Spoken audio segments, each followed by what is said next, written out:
Good evening, everyone. I welcome you all to the third edition of the Smart Tech Talk series focusing on decoding geotechnical investigation reports case studies. Today, we have the privilege of learning from an expert in the field, Engineer Anil Kumar Sir, Chief Engineer PMGSY Kerala, whose vast experience and expertise will guide us through the real-world case studies. Before we begin, it is my privilege to invite Srimati Sindhu Ma'am, Executive Engineer Irrigation and Association of Engineers Kerala, Thiruvananthapuram District President, for the introducing our chief guest. With that, I would like to hand over the section to Srimati Sindhu Ma'am. Ma'am. Hi, good evening to all. I am Sindhu from Association of Engineers Kerala Trivandrum District, and I am from Irrigation Department.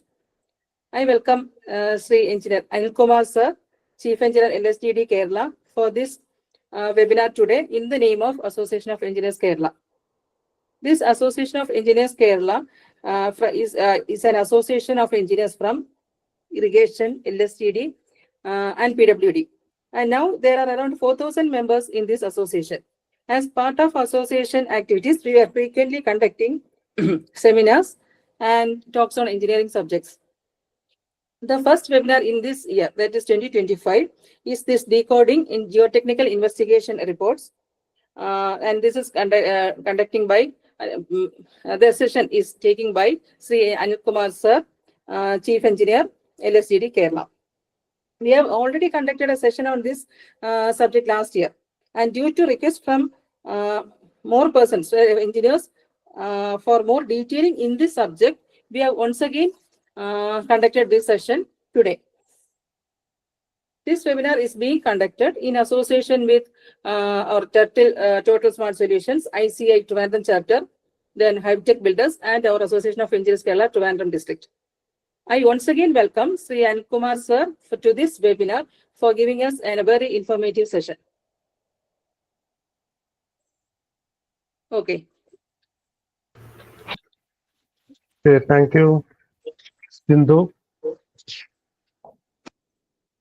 Geotechnical soil investigation report. അതിന്റെ decoding, അതിൽ നിന്ന് എന്തൊക്കെ കാര്യങ്ങളാണ് നമ്മൾ മനസ്സിലാക്കേണ്ടത്, ആ കാര്യങ്ങളെ കുറിച്ച് നേരത്തെ ഒരു ടോക്ക് സീരീസ് നമ്മൾ നടത്തിയിരുന്നു. അന്ന് എലമെന്ററി ആയിട്ടുള്ള കാര്യങ്ങളെല്ലാം ഞാൻ പറഞ്ഞു.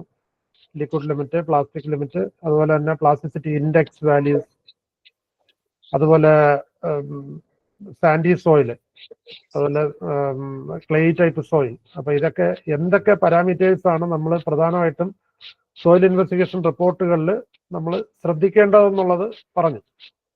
ഇത് വളരെയധികം കെയർഫുൾ ആയിട്ട് നമ്മൾ കൈകാര്യം ചെയ്യേണ്ട ഒരു സബ്ജക്റ്റാണ് ഈ സോയിൽ ഇൻവെസ്റ്റിഗേഷൻ. കാരണം പല പ്രോജക്റ്റുകളും ആർബിട്രേഷൻ ക്ലോസ് പ്രകാരമൊക്കെ നിലച്ചിട്ടുണ്ട്. ഫയലിംഗ് സംബന്ധിക്കുന്ന വിഷയം, ഫയലിംഗിൽ കേസിംഗ് ആവശ്യമുണ്ടോ, കേസിംഗ് പ്രൊവൈഡ് ചെയ്യാത്തത് സംബന്ധിച്ചുള്ള വിഷയങ്ങൾ, അങ്ങനെ ഒത്തിരി വിഷയങ്ങളുണ്ട്. ഈ അടുത്ത കാലത്ത് കിലാ കിഫ്ബിയുടെ ഒരു സ്കൂൾ ബിൽഡിംഗ് നമ്മുടെ ട്രിവാൻഡ്രത്ത് കണിയാപുരം സ്കൂളിൽ, അപ്പൊ അതിന്റെ ടെക്നിക്കൽ കമ്മിറ്റി ചെയർമാനാണ് ഞാൻ. അപ്പൊ അതിൻ്റെ അകത്ത് ഒരു ഇഷ്യൂ വന്നതെന്ന് പറയുന്നത്, നമ്മുടെ തിരുവനന്തപുരം എഞ്ചിനീയറിംഗ് കോളേജിൽ നിന്നാണ് സോയിൽ ഇൻവെസ്റ്റിഗേഷൻ റിപ്പോർട്ട് കൊടുത്തത്. അപ്പൊ അതിൻ്റെ അകത്ത് അദ്ദേഹം പൈൽ കപ്പാസിറ്റി ഡിഫൈൻ ചെയ്ത് തന്നത് 56 ടൺ ആണ്. പൈൽ കപ്പാസിറ്റി ഡിഫൈൻ ചെയ്ത് തന്നത് 60 സെന്റിമീറ്റർ ഡയമീറ്റർ പൈലിന് 56 ടണ്ണാണ് ഡിഫൈൻ ചെയ്ത് തന്നത്. അപ്പം ഇവര് ഇനിഷ്യൽ പൈലോട്ട് ടെസ്റ്റ് ചെയ്തപ്പോ ഇതിൻ്റെ അകത്ത് ഉള്ളി പൈൽ കപ്പാസിറ്റി 19.2 ടണ്ണേ വന്നുള്ളൂ. സോ കുഴഞ്ഞു, എഞ്ചിനീയേഴ്സ് കുഴഞ്ഞു. കാരണം 56 ടണ്ണ് പറഞ്ഞ പൈൽ കപ്പാസിറ്റി നമുക്ക് കിട്ടിയിരിക്കുന്നത് ഉള്ളി 19.6 ടൺ. അതിന്റെ 1/3 കപ്പാസിറ്റി പോലും നമുക്ക് നമുക്ക് ഫീൽഡിൽ നമുക്ക് കിട്ടിയില്ല. അത് കാരണം ആ പ്രോജക്റ്റ് ഇപ്പോഴും ഒരു തീരുമാനം എടുക്കാൻ പറ്റാത്ത രീതിയിൽ അങ്ങനെ നിൽക്കുകയാണ്. അപ്പൊ ഇത്തരത്തിലുള്ള ഒത്തിരി കേസുകൾ വരുന്നുണ്ട്, ഒരുപാട് കേസുകൾ വരുന്നുണ്ട്. അപ്പൊ അതിൻ്റെ അകത്ത് ഞാനത് നോക്കിയപ്പോഴത്തേക്ക് സോയിൽ ഇൻവെസ്റ്റിഗേഷൻ റിപ്പോർട്ട് പരിശോധിച്ചപ്പോൾ അതിൻ്റെ അകത്ത് കണ്ടെത്തിയെന്ന് പറയുന്നത് പ്രധാനമായിട്ടും അദ്ദേഹം ഫ്രിക്ഷൻ പൈൽ കപ്പാസിറ്റിയാണ് വർക്കൗട്ട് ചെയ്തിരിക്കുന്നത്. പക്ഷേ അദ്ദേഹം എൻ വാല്യൂ എടുത്തിരിക്കുന്നത് എൻ ബെയറിംഗ് ക്രൈറ്റീരിയയിലാണ്. സോ താഴെ വന്നപ്പോഴത്തേക്ക് എൻ വാല്യൂ വളരെ കൂടി കിട്ടി. പക്ഷേ ഫ്രിക്ഷൻ ക്രൈറ്റീരിയയിലാണ് പൈല് ഡിസൈൻ ചെയ്തിരിക്കുന്നത്. സോ അങ്ങനെ വന്നപ്പോൾ കൂടുതൽ എൻ വാല്യൂ എടുത്താണ് അദ്ദേഹം പൈല് ഡിസൈൻ ചെയ്തിരിക്കുന്നത്. അപ്പൊ അങ്ങനെ വന്നപ്പോൾ കപ്പാസിറ്റി വളരെ കൂടിപ്പോയി. പക്ഷെ ആക്ച്വലി സോയിൽ കണ്ടീഷൻ അനുസരിച്ച് അത്രയും കപ്പാസിറ്റി അവിടെ ഇല്ല. അപ്പൊ അങ്ങനത്തെ ഒത്തിരി ഇഷ്യൂസ് സോയിൽ ഇൻവെസ്റ്റിഗേഷൻ റിപ്പോർട്ടുകളുടെ ഇന്റർപ്രിട്ടേഷൻ നമ്മൾ കറക്റ്റായിട്ട് അത് ഇവാലുവേറ്റ് ചെയ്തില്ല എന്നുണ്ടെങ്കിൽ ഒത്തിരി കേസസ് ഇതിൻ്റെ അകത്ത് വരും.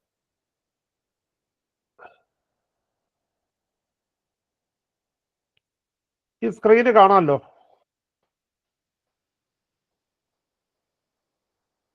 ഈ സ്ക്രീന് കാണാമോ? Yes, കാണാം, sir. കാണാം, കാണാം, sir. sir. കാണാം. കാണാം, കാണാം sir. സർ. ഇത് നമ്മുടെ ലീഡിംഗ് ടവർ ഓഫ് പിസയാണ്. അപ്പൊ ഇതിൻ്റെ അകത്ത് പിസ ഇപ്പോഴും ചരിഞ്ഞുകൊണ്ടിരിക്കുകയാണ്. അപ്പൊ അതിന്റെ താഴെ വന്നിരിക്കുന്ന ഫൗണ്ടേഷൻ സോയിൽ എന്ന് പറഞ്ഞ് സോഫ്റ്റ് ആയിട്ടുള്ള സാച്ചുറേറ്റഡ് ക്ലേ ആണ്. അപ്പൊ ഈ ക്ലേയുടെ കൺസോൾട്ടേഷൻ പ്രോപ്പർട്ടി, ക്ലേ കൺസോൾട്ടേഷൻ ഇപ്പോഴും നടന്നുകൊണ്ടിരിക്കുകയാണ്. Consolidation is a long term process due to expansion of water from the worlds. അപ്പൊ ഇത്തരം സ്ട്രക്ചറുകൾ നമ്മുടെ നാട്ടിലും ഒരുപാട് കേസസ് നമുക്കുണ്ട്, ഒരുപാട് കേസസ് ഉണ്ട്. ഇപ്പൊ ലോങ് സ്ട്രക്ചേഴ്സ്, പ്രത്യേകിച്ച് ലോങ് സ്ട്രക്ചേഴ്സ് നമ്മൾ കൺസ്ട്രക്ട് ചെയ്യുമ്പോഴത്തേക്ക് ഈ കൺസോൾട്ടേഷൻ ഫെയിലുവർ ഉണ്ടാവുകയാണെന്നുണ്ടെങ്കിൽ നമ്മൾ സാധാരണ ബിൽഡിംഗ് എല്ലാം വളരെ റിജിഡായിട്ടാണ് നമ്മൾ ഡിസൈൻ ചെയ്യുന്നത്. ഡക്ടിലിറ്റി നമ്മൾ പ്രൊവൈഡ് ചെയ്യുമെങ്കിലും ബിൽഡിംഗ് വളരെ റിജിഡാണ്. അപ്പോൾ ഒരു സൈഡ് കൺസോൾട്ടേഷൻ വരികയും മറ്റേ സൈഡ് കൺസോൾട്ടേഷൻ ഇല്ലാതിരിക്കുകയും ചെയ്തു കഴിഞ്ഞാൽ ചിലപ്പോൾ ഒരു സൈഡ് ലിഫ്റ്റിംഗ് ഉണ്ടായേക്കാം ചില കേസുകൾ. അപ്പൊ അങ്ങനെ ലിഫ്റ്റിംഗ് ഉണ്ടാവാതിരിക്കണമെങ്കിൽ നമ്മൾ എന്ത് ചെയ്യണം? അണ്ടർ റിംഡ് പൈലോ എന്തെങ്കിലും നമ്മൾ അപ്ലിഫ്റ്റ് കപ്പാസിറ്റി കൂടുതലുള്ള ടൈപ്പ് പൈൽസ് നമ്മൾ ചിലപ്പോൾ ഒരു സൈഡിൽ പ്രൊവൈഡ് ചെയ്യേണ്ടി വരും. അല്ലാന്നുണ്ടെങ്കിൽ അവിടെ കൂടുതൽ ക്രാക്സ് ഡെവലപ്പ് ചെയ്യാനുള്ള പോസിബിലിറ്റി ഉണ്ട്. ഒരു സൈഡിൽ മാത്രം കൺസോൾട്ടേഷൻ സെറ്റിൽമെന്റ് ഉണ്ടാവുകയാണ്. അപ്പൊ അത് ഈ ലീഡിംഗ് പിസ അതിന്റെ ഒരു വലിയ എക്സാമ്പിളാണ്. കൺസോൾട്ടേഷൻ സെറ്റിൽമെന്റ്സ് ഇപ്പോഴും വർഷങ്ങളായി 1173 കൺസ്ട്രക്ട് ചെയ്തതാണ്, കംപ്ലീറ്റ് ചെയ്ത 1370 പക്ഷെ ഇപ്പോഴും പിസ ചരിഞ്ഞുകൊണ്ടിരിക്കുകയാണ്. ഒത്തിരി അധികം പരീക്ഷണങ്ങളും കാര്യങ്ങളും ഒക്കെ ഉള്ളതാണ്. ഇത് നമ്മുടെ ഒരു റെയിൽവേ എംബാങ്ക്മെന്റ് ഫെയിലിയർ ആയതാണ്.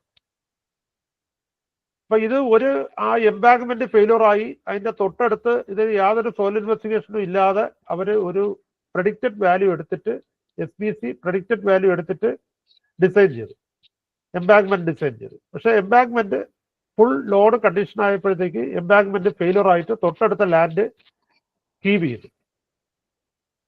അപ്പൊ അവിടെയും പ്രോപ്പർ ആയിട്ടുള്ള ഒരു സോയിൽ ഇൻവെസ്റ്റിഗേഷനോ അതിന്റെ ഇന്റർപ്രിട്ടേഷനോ കാര്യങ്ങളോ ഉണ്ടായിട്ടില്ല. ഇത് മറ്റൊരു തെറ്റായിട്ടുള്ള ഒരു ഡിസിഷൻ സോയിൽ ഇൻവെസ്റ്റിഗേഷൻ ഏജൻസി കൊടുത്തതിന്റെ ഫലമാണ് ഈ കാണുന്നത്. അതായത് അവിടെ ബോർഹോൾ 5 ബോർഹോൾ ഇതിൻ്റെ അകത്ത് എടുത്തു. ഈ 5 ബോർഹോളിൻ്റെ അകത്ത് ഒരു ബോർഹോളിൽ മാത്രമാണ് 1 or 2 ബോർഹോളിൽ മാത്രമാണ് 1.5 മീറ്റർ ഡെപ്തിൽ റോക്ക് കിട്ടിയത്. പക്ഷെ ബാക്കിയുള്ള ബോർഹോളുകളിലെല്ലാം 0.5 മീറ്ററും ആയപ്പോഴത്തേക്ക് നമുക്ക് 0.5 to 1 മീറ്ററിൽ നമുക്ക് റോക്ക് കിട്ടി. പക്ഷെ ഈ സോയിൽ ഇൻവെസ്റ്റിഗേഷൻ ഏജൻസികൾ കൊടുത്ത റെക്കമെൻഡേഷൻ എന്ന് പറയുന്നത് ഈ 1.5 മീറ്റർ എൻറ്റയർ ഏരിയ ഒരേ ലെവലിലാക്കിയിട്ട് മാത്രമേ ഫൗണ്ടേഷൻ ചെയ്യാൻ പാടുള്ളൂ എന്നുള്ള റെക്കമെൻഡേഷൻ കൊടുത്തു. അങ്ങനെയാണ് ഈ പിക്ചറിൽ ഇത് കാണുന്നത്. കംപ്ലീറ്റ് റോക്ക് അടിച്ച് പൊട്ടിച്ച് തള്ളിയിരിക്കുകയാണ്. ഇത് വന്നപ്പോൾ ഈ റോക്ക് എവിടെ ഡിസ്പോസ് ചെയ്യണമെന്ന് പോലും ഇപ്പൊ ഇവർക്ക് അറിയത്തില്ല. അപ്പൊ ഇത്തരം കേസുകളും തെറ്റായിട്ടുള്ള റെക്കമെൻഡേഷൻസ്, ഫീൽഡിൽ നമുക്ക് ചെയ്യാൻ പറ്റാത്ത ടൈപ്പ് റെക്കമെൻഡേഷൻ. അപ്പൊ ഇവിടെ ഫൗണ്ടേഷൻ 1.5 മീറ്ററിൽ ആണ് ഒരു ബോർഹോളിൽ അവർക്ക് റോക്ക് കിട്ടിയത്. ബാക്കിയുള്ള ബോർഹോളുകളിലെല്ലാം 0.5 to 1 മീറ്ററിൽ റോക്ക് കിട്ടി. അപ്പൊ ഇത് നമുക്ക് ആ ഡിഫറൻറ്റ് ലെവലിൽ തന്നെ നമുക്ക് ഫൗണ്ടേഷൻ നമുക്ക് വയ്ക്കായിരുന്നു. അങ്ങനത്തെ ഒരു പ്ലാനിങ് ആയിരുന്നു ഇതിൻ്റെ അകത്ത് വേണ്ടിയിരുന്നത്. ഫൗണ്ടേഷൻ എല്ലാം ഒരു ലെവലിൽ തന്നെ വരണമെന്ന് ഒരു നിയമങ്ങളും ഇല്ല. അതുപോലെ ഒരു ടൈപ്പ് ഫൗണ്ടേഷനെ ഒരു ബിൽഡിങ്ങിൽ പാടുള്ളൂ എന്നുള്ള നിയമങ്ങളും ഇല്ല. ഒരു ബിൽഡിങ്ങിൽ തന്നെ നമുക്ക് വേണമെങ്കിൽ ഷാലോ ഫൗണ്ടേഷനും കൊടുക്കാം, ഡീപ് ഫൗണ്ടേഷനും കൊടുക്കാം. അതുപോലെ തന്നെ ഒരു ബിൽഡിങ്ങിൽ ഫൗണ്ടേഷൻ നമുക്ക് ഡിഫറെന്റ് ലെവൽസിൽ നമുക്ക് ഇടാം, പക്ഷെ പ്രോപ്പർ പ്രിക്കോഷൻ. അത് ഞാനിപ്പോൾ പറയാം എന്തൊക്കെയാണ് നമ്മൾ പ്രിക്കോഷൻ എടുക്കുന്നത്. അപ്പോൾ പല ലെവലിൽ നമുക്ക് ഫൗണ്ടേഷൻ നമുക്ക് പ്ലേസ് ചെയ്യാം. അതുപോലെ നമ്മുടെ മിനിമം ഡെപ്ത് ഓഫ് ഫൗണ്ടേഷൻ എന്ന് പറഞ്ഞാൽ എത്രയാണ്? നമുക്ക് 0.5 മീറ്റർ ആണ് നമ്മുടെ മിനിമം ഡെപ്ത് ഓഫ് ഫൗണ്ടേഷൻ എന്ന് പറയുന്നത്. അപ്പോൾ അത് റോക്കിലായിരിക്കും minimum depth of foundation with proper dowel bars provide ചെയ്തുകൊണ്ട് റോക്കിൽ നമുക്ക് 0.5 മീറ്റർ ഡെപ്തിൽ നമുക്ക് ഫൗണ്ടേഷൻ വയ്ക്കാൻ പറ്റും. ബാക്കി നമ്മൾ ഫൗണ്ടേഷൻ നമ്മൾ സോയിലിൽ കണ്ടെത്തുന്നതെന്ന് പറയുന്നത് P/Γ into 1 - sin phi by 1 + sin phi the whole square Rankine's equation. ആ ഇക്വേഷൻ വെച്ചിട്ടാണ് നമ്മൾ ഡെപ്ത് ഓഫ് ഫൗണ്ടേഷൻ കണ്ടുപിടിക്കുന്നത്. ഒരു 1.2 മുതൽ വരും, depends upon that soil speech. അപ്പൊ ഇതൊക്കെ പലതരം ഇങ്ങനത്തെ സോയിൽ ഇൻവെസ്റ്റിഗേഷൻ റിപ്പോർട്ടിൻ്റെ അത് തെറ്റായ റെക്കമെൻഡേഷൻസ് ഒരുപാട് ഈ അടുത്ത കാലത്ത് കാണുന്നുണ്ട്. കാരണം നമുക്ക് ഒരിക്കലും സൈറ്റിൽ ചെയ്യാൻ പറ്റാത്ത ടൈപ്പ് റെക്കമെൻഡേഷൻസ് ഒരുപാട് നമുക്ക് വരുന്നുണ്ട്. അപ്പൊ അതെല്ലാം നമ്മൾ വളരെയധികം ശ്രദ്ധിച്ച് ചെയ്തില്ല എന്നുണ്ടെങ്കിൽ നമുക്ക് ബുദ്ധിമുട്ടിലേക്ക് വരും. അപ്പൊ ഫൗണ്ടേഷൻ നമുക്ക് ഡിഫറെന്റ് ലെവലിൽ ഫൗണ്ടേഷൻ വരുമ്പോൾ നമുക്ക് എന്തൊക്കെ കാര്യങ്ങളാണ് ശ്രദ്ധിക്കേണ്ടത്? ഒന്ന്,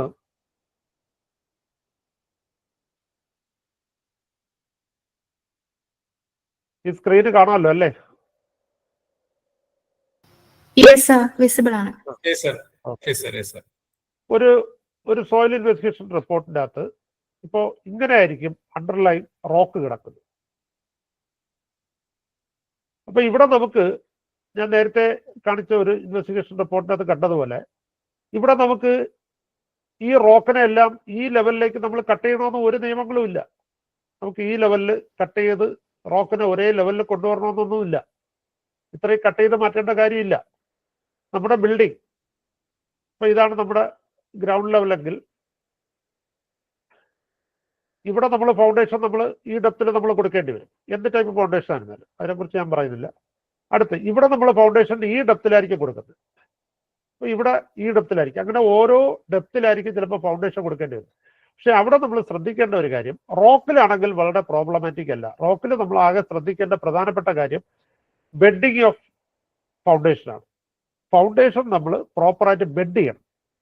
അപ്പോൾ അതിനെ പ്രോപ്പറായിട്ട് ലെവൽ ചെയ്ത് അതിൻ്റെ അകത്ത് ഡബിൾ ബാൾസ് പ്രൊവൈഡ് ചെയ്തിട്ട് എത്രയാണോ നമ്മൾ ഓവർടേണിംഗ് മൊമെന്റ്, ആ ഓവർടേണിംഗ് മൊമെന്റിനെ കൗണ്ടർ ചെയ്യാൻ പറ്റുന്ന ഡബിൾ ബാൾസ്. സാറിന് നമ്മൾ കൊടുക്കണമെന്ന് പറയുന്നത് 0.5 m² ഒരു ഡബിൾ ബാർ. ഇപ്പൊ നമ്മളെ ഫൗണ്ടേഷൻ പുട്ടിങ് ഏരിയ എത്രയാണോ വരുന്നത് ആ ഏരിയയുടെ ഡബിൾ നമ്മൾ സാധാരണ നമ്മൾ ഡബിൾ ബാൾസ് കൊടുക്കാറുണ്ട്. അപ്പൊ ഇത്തരം കേസുകളിൽ നമ്മൾ വരുമ്പോൾ റോക്കാണ്. അപ്പൊ ഈ റോക്കിൽ ഇങ്ങനെ പല ലെവലിൽ ഫൗണ്ടേഷൻ വരുമ്പോൾ പ്രധാനമായിട്ട് വരുന്ന പ്രശ്നം എന്ന് പറഞ്ഞാൽ റോക്കിൽ നമുക്ക് സെറ്റിൽമെന്റ് പ്രോബ്ലം വരത്തില്ല. പക്ഷെ പ്രധാനമായിട്ട് വരുന്ന ഈ കോളത്തിന് ലെങ്ത് കൂടുതലായിരിക്കും. ഇവിടുത്തെ അൺസപ്പോർട്ടഡ് ലെങ്ത് കുറവായിരിക്കും. ഇവിടെ അൺസപ്പോർട്ടഡ് ലെങ്ത് കൂടുതലായിരിക്കും. അപ്പൊ ഈ അൺസപ്പോർട്ടഡ് ലെങ്ത് കൂടുതൽ വരുമ്പോൾ അവിടെ ടോർഷണൽ ഫോഴ്സുകൾ അതുപോലെ മൊമെന്റ് അഡീഷണൽ ആയിട്ട് ക്രിയേറ്റ് ചെയ്യാനുള്ള പോസിബിലിറ്റി ഉണ്ട്. അപ്പൊ അതിന് നമ്മൾ ചെയ്യുന്നതെന്ന് പറഞ്ഞാൽ രണ്ട് പോസിബിലിറ്റി എന്ന് പറഞ്ഞാൽ, ഒന്ന് ഏത് ഫൗണ്ടേഷൻ ആണോ ലോവർ ലെവലിൽ നിൽക്കുന്നത് ആ ഫൗണ്ടേഷൻ ആയിരിക്കും നമ്മൾ അഡ്രസ് ചെയ്യേണ്ടത്. ഈ ടോപ്പ് ലെവലിൽ നിൽക്കുന്ന ഫൗണ്ടേഷനില്ല. കാരണം ഇതൊരു കാൻലിവർ എഫക്റ്റ് വരും. സപ്പോസ് ഇത് റോക്ക് അല്ല, ഇത് സോയിലാണെന്ന് വെക്കുക, എന്നാൽ പോലും നമുക്ക് സോയിലിൽ നമുക്ക് പല ലെവലിൽ ഫൗണ്ടേഷൻ വെക്കാൻ പറ്റും. ഇപ്പൊ ഒരെണ്ണത്തിൽ ഡീപ് ഫൗണ്ടേഷൻ കൊടുത്തു, ഒരെണ്ണത്തിൽ ഷാലോ ഫൗണ്ടേഷൻ കൊടുത്തു, അങ്ങനെ എങ്ങനെ വേണോ ചെയ്യാം. പക്ഷേ ഈ രണ്ട് ഫൗണ്ടേഷൻ ലെവലുകൾ തമ്മിൽ ഒരു തമ്പ് റൂൾ അനുസരിച്ച് ഒരു 1.5 മീറ്ററിനേക്കാളും കൂടുതൽ ലെവൽ ഡിഫറൻസ് വരികയാണെന്നുണ്ടെങ്കിൽ ഈ ഫൗണ്ടേഷൻ നമ്മൾ കൂടുതൽ സ്ട്രോങ് ആക്കണം ഫോർ ടോർഷൻ ആൻഡ് ബെൻഡിങ്. അപ്പൊ ഇവിടെ നമ്മൾ രണ്ട് രീതിയിലാണ് അത് നമ്മൾ അഡ്രസ് ചെയ്യുന്നത്. ഒന്നുകിൽ ഈ കോളം നമ്മൾ ഗ്രേഡ് ബീമിന് താഴെയുള്ള സെക്ഷന്റെ കോളത്തിന് നമ്മൾ ഡയമെൻഷൻ കൂട്ടും. ഡയമെൻഷൻ കൂട്ടിയിട്ട് അതിനൊരു കോളം പെഡസ്റ്റലായിട്ട് നമ്മൾ ഡിസൈൻ ചെയ്യും. അപ്പൊ ആ കോളത്തിന്റെ ഡയമെൻഷൻ കൂട്ടിയിട്ട് അതിനെ കോളം പെഡസ്റ്റലാക്കും.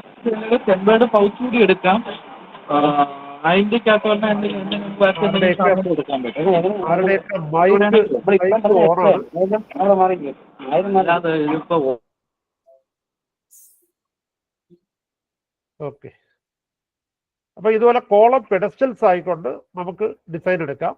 അല്ലാതെ രണ്ടാമത്തെ കേസ് എന്ന് പറഞ്ഞാൽ ഈ കോളം ചേർത്തിട്ട് നമുക്ക് ഷിയർ വാൾസ് പ്രൊവൈഡ് ചെയ്യാം. ഇവിടെ ഷിയർ വാള് ഈ സൈഡിൽ ഷിയർ വാൾസ് പ്രൊവൈഡ് ചെയ്തുകൊണ്ടും നമുക്ക് ഈ പറയുന്ന അഡീഷണൽ മൊമെന്റും അതുപോലെ ടോർഷനും നമുക്ക് അഡ്രസ് ചെയ്യാൻ പറ്റും. അപ്പൊ ഫൗണ്ടേഷൻ നമുക്ക് ഡിഫറെന്റ് ലെവലിൽ വെക്കാം. ഇത്തരം പ്രിക്കോഷൻസ് എടുത്തുകൊണ്ട് ഫൗണ്ടേഷൻ ഡിഫറെന്റ് ലെവലിൽ വെക്കാം. ഇതിന് കാരണം എന്ന് പറഞ്ഞാൽ സപ്പോസ് ഇത് സോയിലാണ്. ഇവിടുത്തെ സോയിൽ ഒരു പക്ഷേ വീക്കായി ഇവിടുത്തെ ഷിയർ സ്ട്രെങ്ത് മൊബിലൈസ് ചെയ്യുകയാണെങ്കിൽ ഈ ലോഡിന്റെ ഷെയർ കൂടെ ഈ കോളത്തിലേക്ക് ഷെയർ ചെയ്യപ്പെടും. അപ്പൊ അങ്ങനെ ഷെയർ ചെയ്യണമെന്നുണ്ടെങ്കിൽ ഇവിടെ നമ്മൾ പ്രോപ്പറായിട്ടുള്ള സ്ട്രാപ്പ് ബീംസ് കൂടെ പ്രൊവൈഡ് ചെയ്യേണ്ടി വരും. Strap beams. അപ്പൊ ഇങ്ങനെയാണ് നമ്മൾ ഡിഫറെന്റ് ലെവലിൽ ഫൗണ്ടേഷൻ വയ്ക്കുമ്പോൾ നമ്മൾ അഡ്രസ് ചെയ്യേണ്ട കാര്യങ്ങൾ. പല ലെവലിൽ ഫൗണ്ടേഷൻ വരുമ്പോഴത്തേക്ക് നമ്മൾ ഈ ഏത് കോളമാണോ അതൊരു 1.5 വരെ വലിയ പ്രശ്നം വരത്തില്ല.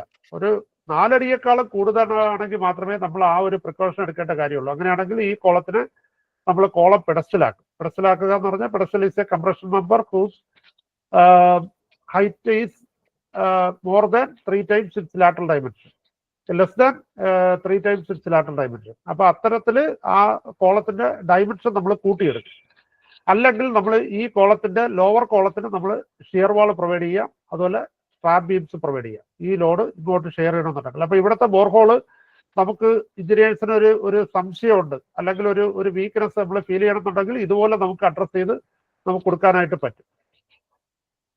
അപ്പൊ ഇത്തരം കാര്യങ്ങളിൽ അപ്പൊ ഇതുപോലെ തന്നെ നമ്മൾ പല ലെവലില് ഫൗണ്ടേഷൻ നമുക്ക് വയ്ക്കാൻ പറ്റും. അതുപോലെ തന്നെ ഒരു ബിൽഡിങ്ങിന്റെ താഴെ ഷാലോ ഫൗണ്ടേഷൻ, ഡീപ് ഫൗണ്ടേഷൻ നമുക്ക് കൊടുക്കാൻ പറ്റും. അല്ലാതെ ഒരു തരം ഫൗണ്ടേഷൻ തന്നെ കൊടുക്കണമെന്നോ അങ്ങനെ നിയമങ്ങളൊന്നുമില്ല.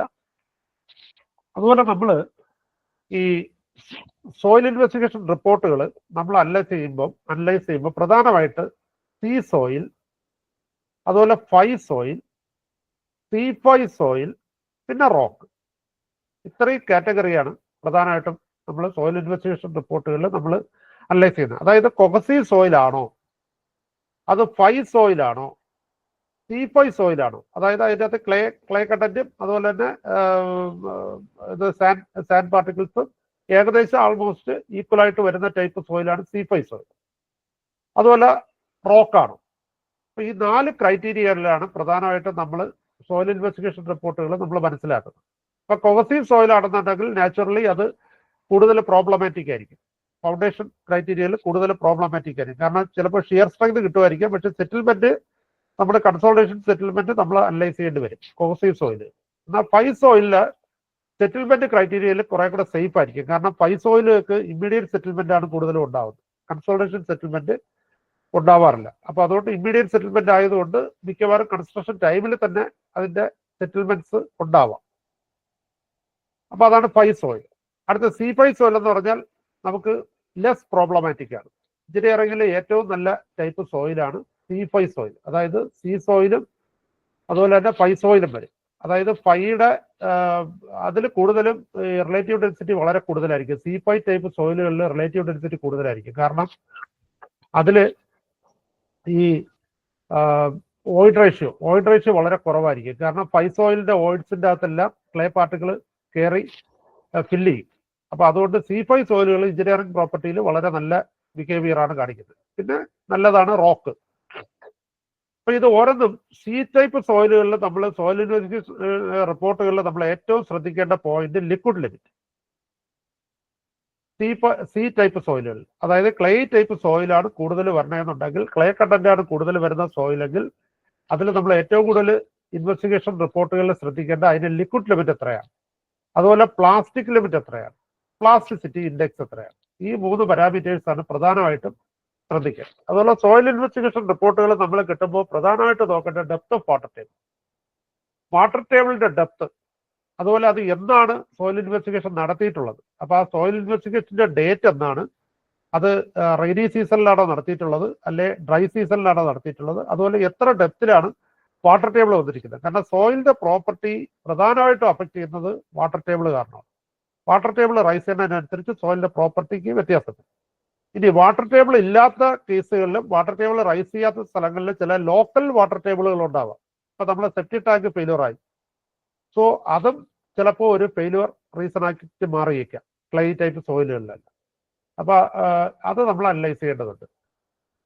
സി ടൈപ്പ് സോയിലുകളിൽ liquid limit, plastic limit, plasticity index. ഇനി ലിക്വിഡ് ലിമിറ്റ് ഒരു ലെസ് ദാൻ 35 ആണ് വരുന്നതെന്നുണ്ടെങ്കിൽ ദർ ഈസ് കംപ്രസിബിലിറ്റി വളരെ കുറവാണ്, നമ്മൾ കൂടുതലായിട്ട് അക്കൗണ്ട് ചെയ്യേണ്ടതില്ല.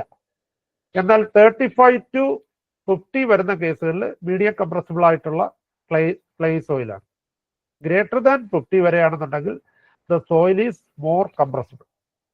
സോയിൽ വളരെ കംപ്രസിബിൾ ആയിരിക്കും. അങ്ങനത്തെ ടൈപ്പ് സോയിലുകളിൽ ഡിഫറൻഷ്യൽ സെറ്റിൽമെന്റ് ഉണ്ടാവാനുള്ള പോസിബിലിറ്റി വളരെ കൂടുതലുണ്ട്. അപ്പൊ അതുകൊണ്ട് നമ്മൾ ഡിഫറൻഷ്യൽ സെറ്റിൽമെന്റ് അഡ്രസ് ചെയ്യുന്ന ടൈപ്പ് ഡീപ് ഫൗണ്ടേഷനോ അല്ലെങ്കിൽ കണ്ടിന്യൂറ്റി സ്ട്രിപ്പ് ടൈപ്പ് ഫൗണ്ടേഷനോ അത് വേണം, അല്ലെങ്കിൽ മാറ്റോ റാപ്റ്റോ അങ്ങനത്തെ ഫൗണ്ടേഷൻ വേണം നമ്മൾ പ്രൊവൈഡ് ചെയ്യും. അത് നമ്മുടെയൊക്കെ ഒരു എക്സ്പീരിയൻസിൽ ലിക്വിഡ് ലിമിറ്റ്, ഞാൻ ഏറ്റവും കൂടുതൽ ശ്രദ്ധിക്കുന്ന ലിക്വിഡ് ലിമിറ്റ് 80-നെക്കാളും മുകളിലാണെങ്കിൽ നമ്മൾ വളരെയധികം എഞ്ചിനീയേഴ്സ് കെയർഫുൾ ആവും. ലിക്വിഡ് ലിമിറ്റ് 80-നെക്കാളും മുകളിൽ പോകാൻ വളരെയധികം നമ്മൾ കെയർഫുൾ ആയിട്ട് നോക്കേണ്ടതാണ്. അടുത്ത് വരുന്നത് പ്ലാസ്റ്റിക് ലിമിറ്റ്. ഈ ലിമിറ്റുകളെ കുറിച്ചെല്ലാം, കൺസിസ്റ്റൻസി ലിമിറ്റുകളെ കുറിച്ചെല്ലാം ഞാൻ കഴിഞ്ഞ ക്ലാസ്സിൽ ഞാൻ ഡിസ്കസ് ചെയ്തു, അതുകൊണ്ട് ഇന്നിപ്പോൾ പറയുന്നില്ല. പ്ലാസ്റ്റിക് ലിമിറ്റ് നമ്മൾ വളരെയധികം ശ്രദ്ധിക്കേണ്ടത് ഈ ലിക്വിഡ് ലിമിറ്റും പ്ലാസ്റ്റിക് ലിമിറ്റും തമ്മിലുള്ള ഡിഫറൻസ്, അതിനെയാണ് നമ്മൾ പ്ലാസ്റ്റിസിറ്റി ഇൻഡെക്സ് എന്ന് പറയുന്നത്. ഈ പ്ലാസ്റ്റിസിറ്റി ഇൻഡെക്സ് കൺസ്ട്രക്ഷൻ പർപ്പസിന് ഉപയോഗിക്കുന്ന സോയിലേക്ക് പ്ലാസ്റ്റിസിറ്റി ഇൻഡെക്സ് എപ്പോഴും ലെസ് ദാൻ 6 ആവുന്നതാണ് എപ്പോഴും നല്ലത്. പക്ഷേ വളരെ റെയർ കേസുകളിൽ മാത്രമേ നമുക്കത് കിട്ടാറുള്ളൂ. പ്ലാസ്റ്റിസിറ്റി ഇൻഡെക്സ് വളരെ കൂടിയ സോയിലുകൾ ഹൈലി കംപ്രസിബിൾ ആയിരിക്കും. പ്രത്യേകിച്ചും plastic limit, if the plasticity index is more than 15, the soil will be compressible. അതുപോലെ സോയിന് എക്സ്പാൻസീവ് പ്രോപ്പർട്ടി ഉണ്ടാവാനുള്ള പോസിബിലിറ്റി ഉണ്ട്. PI വാല്യൂ 15-നെക്കാളും മുകളിലാണ്. അത്തരം കേസുകളിൽ നമ്മൾ ഫൗണ്ടേഷൻ ഡിസൈൻ ചെയ്യുമ്പോൾ അവിടെ കൺസോൾട്ടേഷൻ സെറ്റിൽമെന്റ്സ്, അതുപോലെ തന്നെ ഡിഫറൻഷ്യൽ സെറ്റിൽമെന്റ്സ് അതിന് നമ്മൾ കൺട്രോൾ ചെയ്യുന്ന രീതിയിലായിരിക്കണം. കാരണം അലോബിൾ സെറ്റിൽമെന്റിന്റെ 75% മാത്രമേ IS കോഡുകളിൽ ഡിഫറൻഷ്യൽ സെറ്റിൽമെന്റ് അലോ ചെയ്യുന്നുള്ളൂ. എത്രയാണോ അതിന്റെ സെറ്റിൽമെന്റ്, ഇൻഡിവിജ്വൽ സെറ്റിൽമെന്റ് എത്രയാണോ അതിന്റെ 75% മാത്രമേ consultation settlement differential settlement hello ചെയ്യുന്നുള്ളൂ. അപ്പൊ ഡിഫറൻഷ്യൽ സെറ്റിൽമെന്റ്സ് ഉണ്ടാവാനുള്ള പോസിബിലിറ്റി മുൻകൂട്ടി കണ്ടുവേണം നമ്മൾ ഡിസൈൻ ചെയ്യാനായിട്ട്. എക്സ്പാൻസീവ് പ്രോപ്പർട്ടി ഉണ്ടാവാനുള്ള പോസിബിലിറ്റി ഉണ്ട്. PI വാല്യൂ മോർ ദാൻ 15 ആണെങ്കിൽ. എപ്പോഴും PI വാല്യൂ ലെസ് ദാൻ 16 ആണ് നല്ലത്. അതുപോലെ PI വാല്യൂ വളരെ കൂടിയ കേസുകൾ, ഓർഗാനിക് ടൈപ്പ് സോയിൽസ്, ഓർഗാനിക് പീറ്റ്സ്, ഇതിനെല്ലാം ഒരു കുഴപ്പമെന്ന് പറയുന്നത് അത് ഹൈലി കംപ്രസിബിൾ ആയിരിക്കും. അപ്പൊ ഹൈലി കംപ്രസിബിൾ ആയിരിക്കുമ്പോൾ നമുക്ക് നെഗറ്റീവ് സ്കിൻ ഫ്രിക്ഷൻ എന്ന് പറഞ്ഞിട്ട് ഒരു പോസിബിലിറ്റി ഉണ്ട്. നെഗറ്റീവ് സ്കിൻ ഫ്രിക്ഷൻ നമ്മൾ പൈലുകളൊക്കെ ഡിസൈൻ ചെയ്യുമ്പോൾ പൈലുകൾ സോയിലിന്റെ റിയാക്ഷൻ, പ്രത്യേകിച്ച് ഫ്രിക്ഷൻ പൈൽസ് സോയിലിന്റെ റിയാക്ഷൻ കൊണ്ടാണ് പൈലുകൾ ലോഡ് എടുക്കുന്നത്. പക്ഷേ ഇത്തരം ഡെപ്പോസിറ്റുകളിൽ ഈ PI വാല്യൂ വളരെ കൂടി വരുന്ന കേസുകളിൽ അവിടെ ഹൈലി കംപ്രസിബിൾ ആയിരിക്കും ആ സോയിൽ. അപ്പം ഈ പൈലിനെ വീണ്ടും അത് താഴേക്ക് വലിക്കും. അത് കംപ്രസിബിൾ ആവുന്നതോറും മുകളിൽ നിന്ന് ലോഡ് അപ്ലൈ ചെയ്ത് ഈ സോയിൽ കംപ്രസിബിൾ ആവുന്നതോറും ഇത് ഈ പൈലിനെ താഴേക്ക് വലിക്കും. അപ്പം നമ്മൾ പറയുന്ന ലോഡ് ആ പൈൽ എടുക്കത്തില്ല. അതിനെയാണ് നമ്മൾ നെഗറ്റീവ് സ്കിൻ ഫ്രിക്ഷൻ എന്ന് പറയുന്നത്. സോ ആ നെഗറ്റീവ് സ്കിൻ ഫ്രിക്ഷൻ കൂടെ നമ്മൾ ആ പൈൽ ഡിസൈൻ ചെയ്യുമ്പോൾ അതിൻ്റെ അകത്ത് അക്കൗണ്ട് ചെയ്യണം. അത്രയും വാല്യൂ അതിൽ നിന്ന് കുറയ്ക്കും. പൈൽ കപ്പാസിറ്റി നമ്മൾ വർക്കൗട്ട് ചെയ്തിട്ട് നെഗറ്റീവ് സ്കിൻ ഫ്രിക്ഷൻ വരുന്ന റീജിയനിലുള്ള കപ്പാസിറ്റി എത്രയാണെന്ന് വെച്ചാൽ നമ്മൾ ടോട്ടൽ കപ്പാസിറ്റി നമ്മൾ കുറയ്ക്കണം.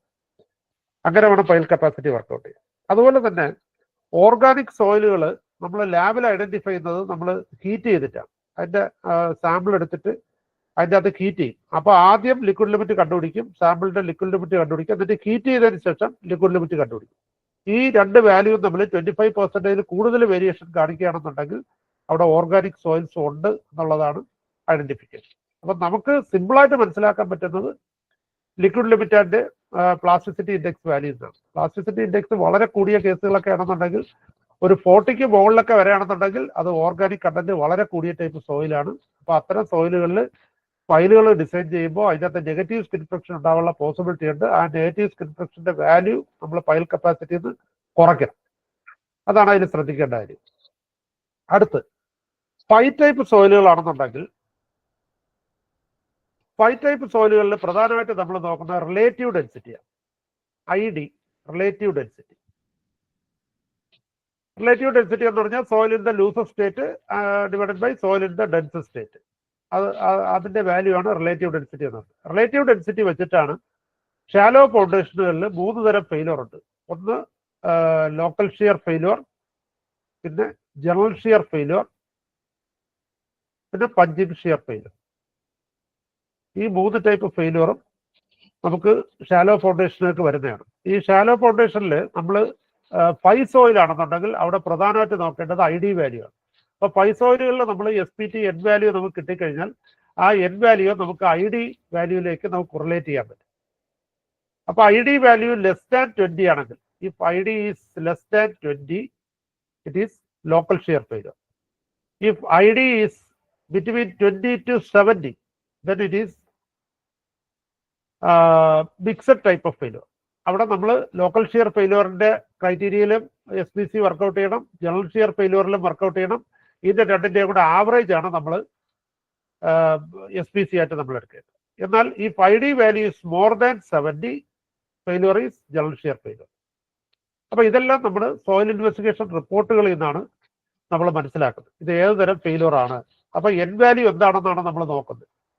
എൻ വാല്യൂ എത്രയാണ് വരുന്നത്, ആ എൻ വാല്യൂ. അപ്പൊ ആദ്യം നമ്മൾ നോക്കേണ്ടത് ഏത് ടൈപ്പ് സോയിലാണ്.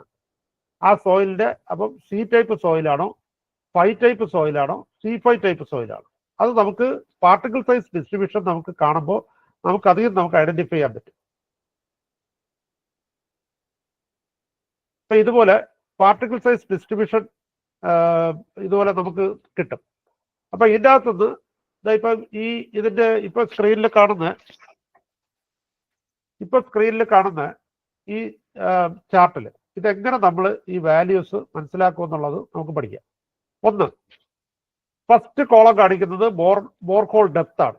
അപ്പം ഏത് ഡെപ്തുകളിലാണ് അവർ സാമ്പിൾ എടുത്തിട്ടുള്ളത്, അല്ലെങ്കിൽ ഏതൊക്കെ ഡെപ്തുകളിലാണ് അവർ ചെക്ക് ചെയ്തിട്ടുള്ളത്, SPT എടുത്തിട്ടുള്ളതെന്നാണ് അതിൽ കാണിക്കുന്നത്.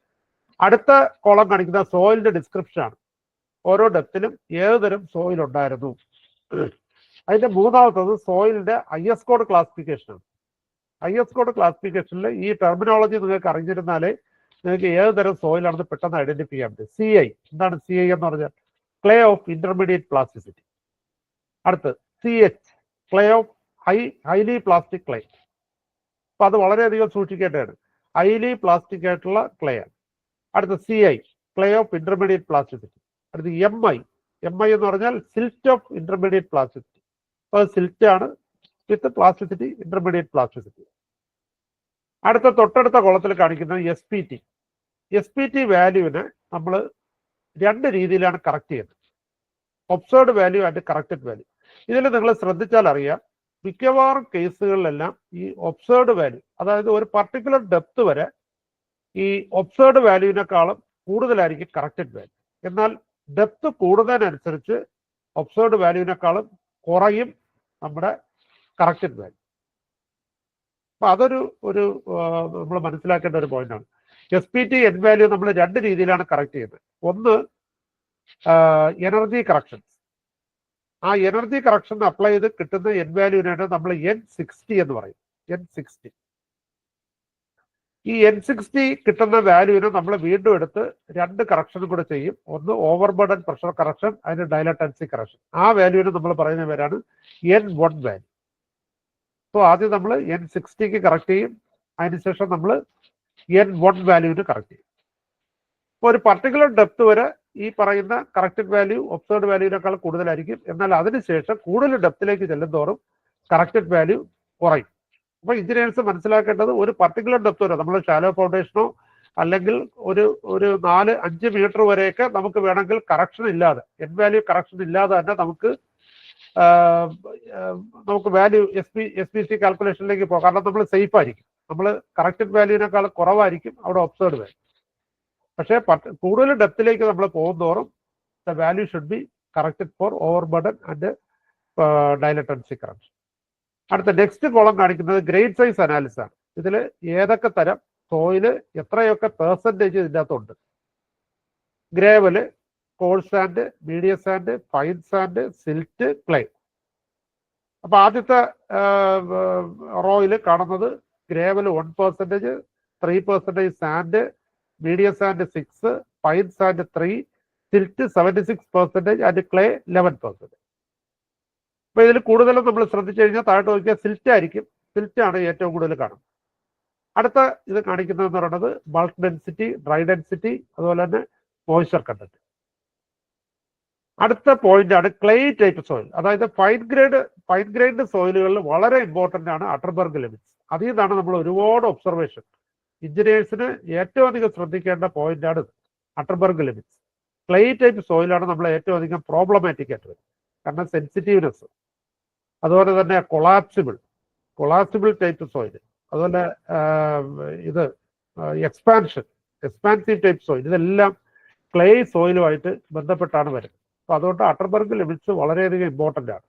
അപ്പോൾ ഇതിനകത്ത് നമ്മൾ നോക്കുമ്പോൾ അട്ടർബർഗ് ലിമിറ്റ്സ് ആദ്യത്തെ ലിക്വിഡ് ലിമിറ്റ് എത്രയാണ്? 45. സോ സോയിൽ ഈസ്, നമ്മൾ ഉടനെ മനസ്സിലാക്കണം, സോയിൽ ഈസ് മീഡിയം കംപ്രസിബിൾ ആണ്.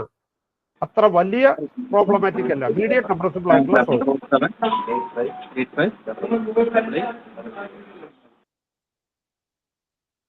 അടുത്ത കോളം കാണിക്കുന്നത് പ്ലാസ്റ്റിക് ലിമിറ്റ് ആണ്. ഇതിന്റെ രണ്ടിന്റെ ഡിഫറൻസ് ആണ് പ്ലാസ്റ്റിസിറ്റി ഇൻഡെക്സ് എന്ന് പറയുന്നത്. Plasticity index. അപ്പൊ ഇനിയും നമുക്ക് മനസ്സിലാവുന്നതെന്ന് പറഞ്ഞാൽ പ്ലാസ്റ്റിസിറ്റി ഇൻഡെക്സ് ഏകദേശം 15 ആണ്. സോ 15 എന്ന് പറയുമ്പോൾ സോയില് ചിലപ്പം എക്സ്പാൻസീവ് ടൈപ്പ് ആവാം. അപ്പൊ അതർ പാരാമീറ്റേഴ്സ്, ബാക്കിയുള്ള പാരാമീറ്റേഴ്സ് കൂടെ നമ്മൾ നോക്കണം. എൻ വാല്യൂ എത്രയാണ്, വാട്ടർ ടേബിൾ എത്രയാണ്, നമ്മുടെ ലോഡ് ക്രൈറ്റീരിയ എങ്ങനെയാണ്, ലോഡിന്റെ ഡിസ്പോസിഷൻ എങ്ങനെയാണ്, ഇത്തരം കാര്യങ്ങളെല്ലാം വീണ്ടും നമ്മൾ എടുത്ത് സ്റ്റഡി ചെയ്യേണ്ടി വരും. അടുത്ത താഴോട്ട് നോക്കുമ്പോൾ നമുക്ക് PI വാല്യൂസ് എല്ലാം 27, 19, 14, 12 ഇത്തരം വാല്യൂസിലാണ് പറഞ്ഞത്. സോ ഇതിൻ്റെ അകത്ത് ഓർഗാനിക് സോയിൽസ് വരാനുള്ള പോസിബിലിറ്റി വളരെ കുറവാണ്. അതാണ് ആദ്യത്തെ കോളത്തിൽ നിങ്ങൾ നോക്കുമ്പോൾ അറിയാം. Inorganic silt, inorganic clay, inorganic silt കണ്ട. അതിൽ നിന്ന് തന്നെ നമുക്കത് മനസ്സിലാക്കാം. അത് ഈ അട്ടർബർഗ് ലിമിറ്റ്സ് കാണുമ്പോൾ തന്നെ നമുക്ക് അതിൽ നിന്ന് മനസ്സിലാക്കാൻ പറ്റും ഇത് ഓർഗാനിക് സോയിലാണ്. ഓർഗാനിക് സോയിലാണെന്നുണ്ടെങ്കിൽ ഞാൻ നേരത്തെ പറഞ്ഞ പോലത്തെ പ്രോബ്ലം അതിൻ്റെ അകത്ത് വരും. പൈലൊക്കെ ഡിസൈൻ ചെയ്യുമ്പോൾ അതിൻ്റെ അകത്ത് നെഗറ്റീവ് സ്പിൻ ഫ്രിക്ഷൻ ഉണ്ടാവാനുള്ള പോസിബിലിറ്റി കൂടും. അപ്പൊ നമ്മൾ അതിൻ്റെ അകത്ത് ആ പൈൽ കപ്പാസിറ്റി വർക്കൗട്ട് ചെയ്യുമ്പോൾ അത് വർക്കൗട്ട് ചെയ്യുന്നത്. ഇനി അടുത്ത കോളം നിങ്ങൾ നോക്കിക്കഴിഞ്ഞാൽ shear strength parameters. So C and Φ, shear strength parameter എന്ന് പറഞ്ഞാൽ C and Φ, cohesion value and phi value. ഇതിൽ കൊഹഷൻ വാല്യൂ എത്രയാണോ വരുന്നത് അതിന്റെ 2 ടൈപ്സ് ആയിരിക്കും unconfined compressive strength. That's a rule. നമുക്ക് അൺകൺഫൈൻഡ് കംപ്രസീവ് സ്ട്രെങ്ത് ക്ലേയുടെ പ്രോപ്പർട്ടി നമ്മൾ സ്റ്റഡി ചെയ്യുമ്പോൾ ഏറ്റവും പ്രധാനപ്പെട്ട വാല്യൂ ആണ് അൺകൺഫൈൻഡ് കംപ്രസീവ് സ്ട്രെങ്ത്. ഈ അൺകൺഫൈൻഡ് കംപ്രസീവ് സ്ട്രെങ്ത് എന്ന് പറയുന്നത് കൊഹഷന്റെ ഡബിൾ വാല്യൂ ആയിരിക്കും. 2 times C ആണ് അൺകൺഫൈൻഡ് കംപ്രസീവ് സ്ട്രെങ്ത്. ഇനി മറ്റതിൽ അടുത്തത് ഫൈ വാല്യൂ ആണ്. സോ ഫൈ വാല്യൂ എത്രയാണ്? 11, 8. സോ ആ ഫൈ വാല്യൂ കാണുമ്പോൾ തന്നെ നമുക്കറിയാം അത് സാൻഡി സോയിൽ അല്ല, അത് കൂടുതലും ഫൈൻ ഗ്രൈൻഡ് സോയിൽ ആണെന്നുള്ളത് അറിയാം. കാരണം ഫൈ വാല്യൂ വളരെ കുറവാണ്. ഫൈ വാല്യൂ 20ക്ക് മുകളിൽ പോകുമ്പോഴാണ് നമ്മൾ കൂടുതലും ഫൈ ടൈപ്പ് സോയിൽ എന്ന് നമ്മൾ പറയുന്നത്. പിന്നെ അടുത്ത വാല്യൂസ് ഒക്കെ വരുന്നത് ഷ്രിങ്കേജ് ലിമിറ്റ്, അതുപോലെ free swell index, specific gravity, അതുപോലെ CC വാല്യൂ, വോയിഡ് റേഷ്യോ. ഈ CC വാല്യൂ, വോയിഡ് റേഷ്യോ ഒക്കെ നമ്മൾ കൺസോൾട്ടേഷൻ സെറ്റിൽമെന്റ് വർക്കൗട്ട് ചെയ്യുമ്പോഴാണ് അതിൻ്റെ അകത്ത് ആവശ്യമായിട്ട് വരുന്നത്. അപ്പം ഇത്തരത്തിലാണ് നമുക്ക് സോയിൽ ഇൻവെസ്റ്റിഗേഷന്റെ ബോർ ലോഗുകൾ നമുക്ക് കിട്ടുന്നത്. അപ്പൊ ഈ ബോർ ലോഗിൽ നിന്ന് പല കാര്യങ്ങളും നമുക്ക് ഇതുപോലെ തന്നെ ഐഡന്റിഫൈ ചെയ്യാൻ പറ്റും. എന്ത് ടൈപ്പ് സോയിലാണ് ഓരോ ഡെപ്തിലും വരുന്നത്, അതിന്റെ SPT വാല്യൂ എത്രയാണ്, അതുപോലെ തന്നെ SPT വാല്യൂ കറക്റ്റ് ചെയ്യുന്ന എങ്ങനെയാണ് കറക്ഷൻ, അതുപോലെ തന്നെ ഗ്രെയിൻ സൈസ്, ഓരോ പാർട്ടിക്കിൾ സൈസും എന്ത് ടൈപ്പാണ്. അപ്പൊ ഇത് നമുക്ക് ഇത് ഏത് കാറ്റഗറിയിൽ നമുക്ക് കൊണ്ടുവരാൻ പറ്റും? ശരിക്കും ഇത് C സോയിലാണ്. കാരണം ഫൈൻ ഗ്രൈൻഡ് ആയിട്ടുള്ള പാർട്ടിക്കിളാണ്. 75 മൈക്രോണിൽ പാസ് ചെയ്യുന്ന മെറ്റീരിയൽസ് ആണ് ഇതിൽ മെജോറിറ്റി. കാരണം സിൽറ്റ് ക്ലേയും കൂടെ എടുക്കുമ്പോൾ 76 + 11% ആയി, ഏകദേശം 90% അടുപ്പിച്ചായി. So this a C soil. അപ്പൊ C സോയിൽ എന്നുള്ള രീതിയിലായിരിക്കും നമ്മൾ ഇതിൻ്റെ അകത്ത് ഫൗണ്ടേഷൻ ഡിസൈനിലേക്ക് നമ്മൾ പോകുന്നത്. അപ്പൊ C സോയിലുകൾ നമ്മൾ ഡിസൈൻ ചെയ്യുമ്പോൾ നമ്മൾ വളരെയധികം ശ്രദ്ധിക്കണം. ഡിഫറൻഷ്യൽ സെറ്റിൽമെന്റ്സ് ഉണ്ടാവാനുള്ള പോസിബിലിറ്റി വളരെയധികം കൂടുതലാണ്. അതുകൊണ്ട് നമ്മൾ വളരെയധികം ശ്രദ്ധിച്ച് വേണം അവിടെ ഫൗണ്ടേഷൻ ഡിസൈൻ ചെയ്യാൻ.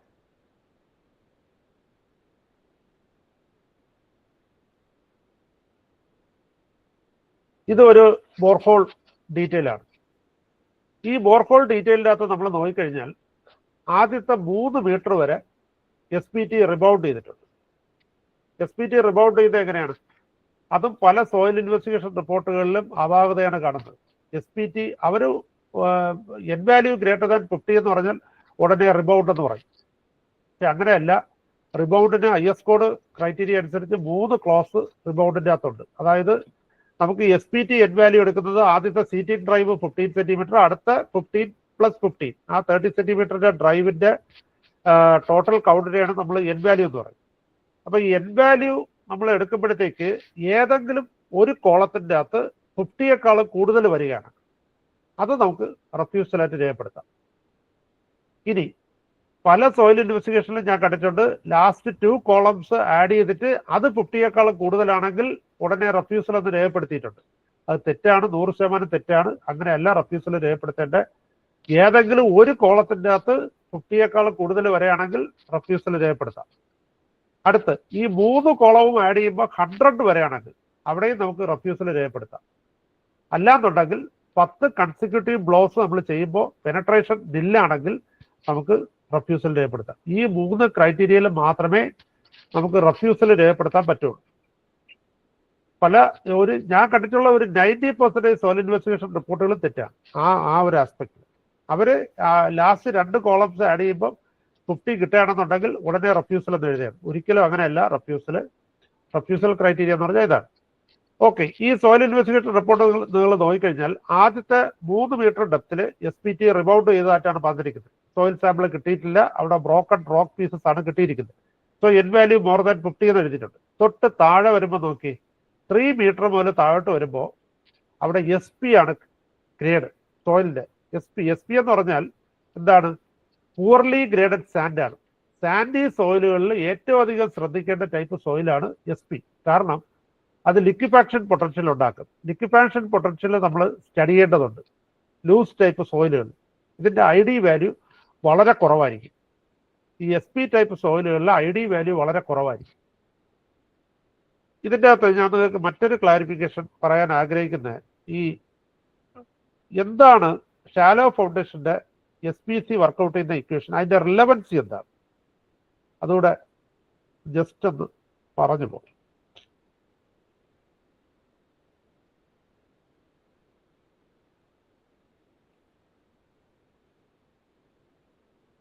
പറയുന്ന ക്ലിയർ ഉണ്ടല്ലോ അല്ലേ? കേൾക്കാമല്ലോ?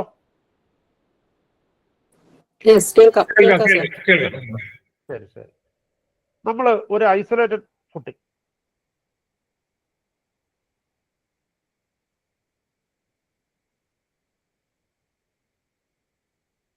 കൊടുക്കുമ്പോഴത്തേക്ക് this is the ground level. ഇതിന്റെ SPC കണ്ടുപിടിക്കുന്ന equation Terzaghi's equation C × NC plus gamma D × NQ plus 0.5 × B × N gamma. ഇതാണ് SPC വർക്കൗട്ട് ചെയ്യുന്ന ഇക്വേഷൻ.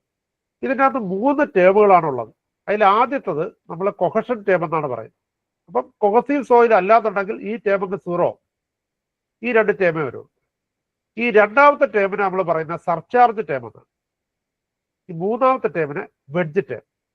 അപ്പോൾ ഒരു ഐസൊലേറ്റഡ് ഫുട്ടിംഗ് നമ്മൾ എടുത്തു കഴിഞ്ഞാൽ ഈ ബോട്ടം ലെവൽ, അതായത് ഈ ലെവൽ, ഇതിനെയാണ് നമ്മൾ ഇതിന്റെ സർചാർജ് എന്ന് പറയുന്നത്.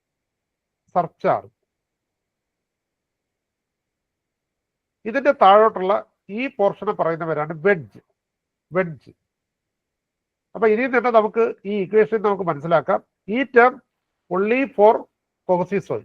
Cohesive soil അല്ലാന്നുണ്ടെങ്കിൽ നമ്മൾ ഈ ടേം 0 ആവും. അടുത്ത് ഈ ടേം എന്ന് പറഞ്ഞാൽ സർചാർജ് ടേം.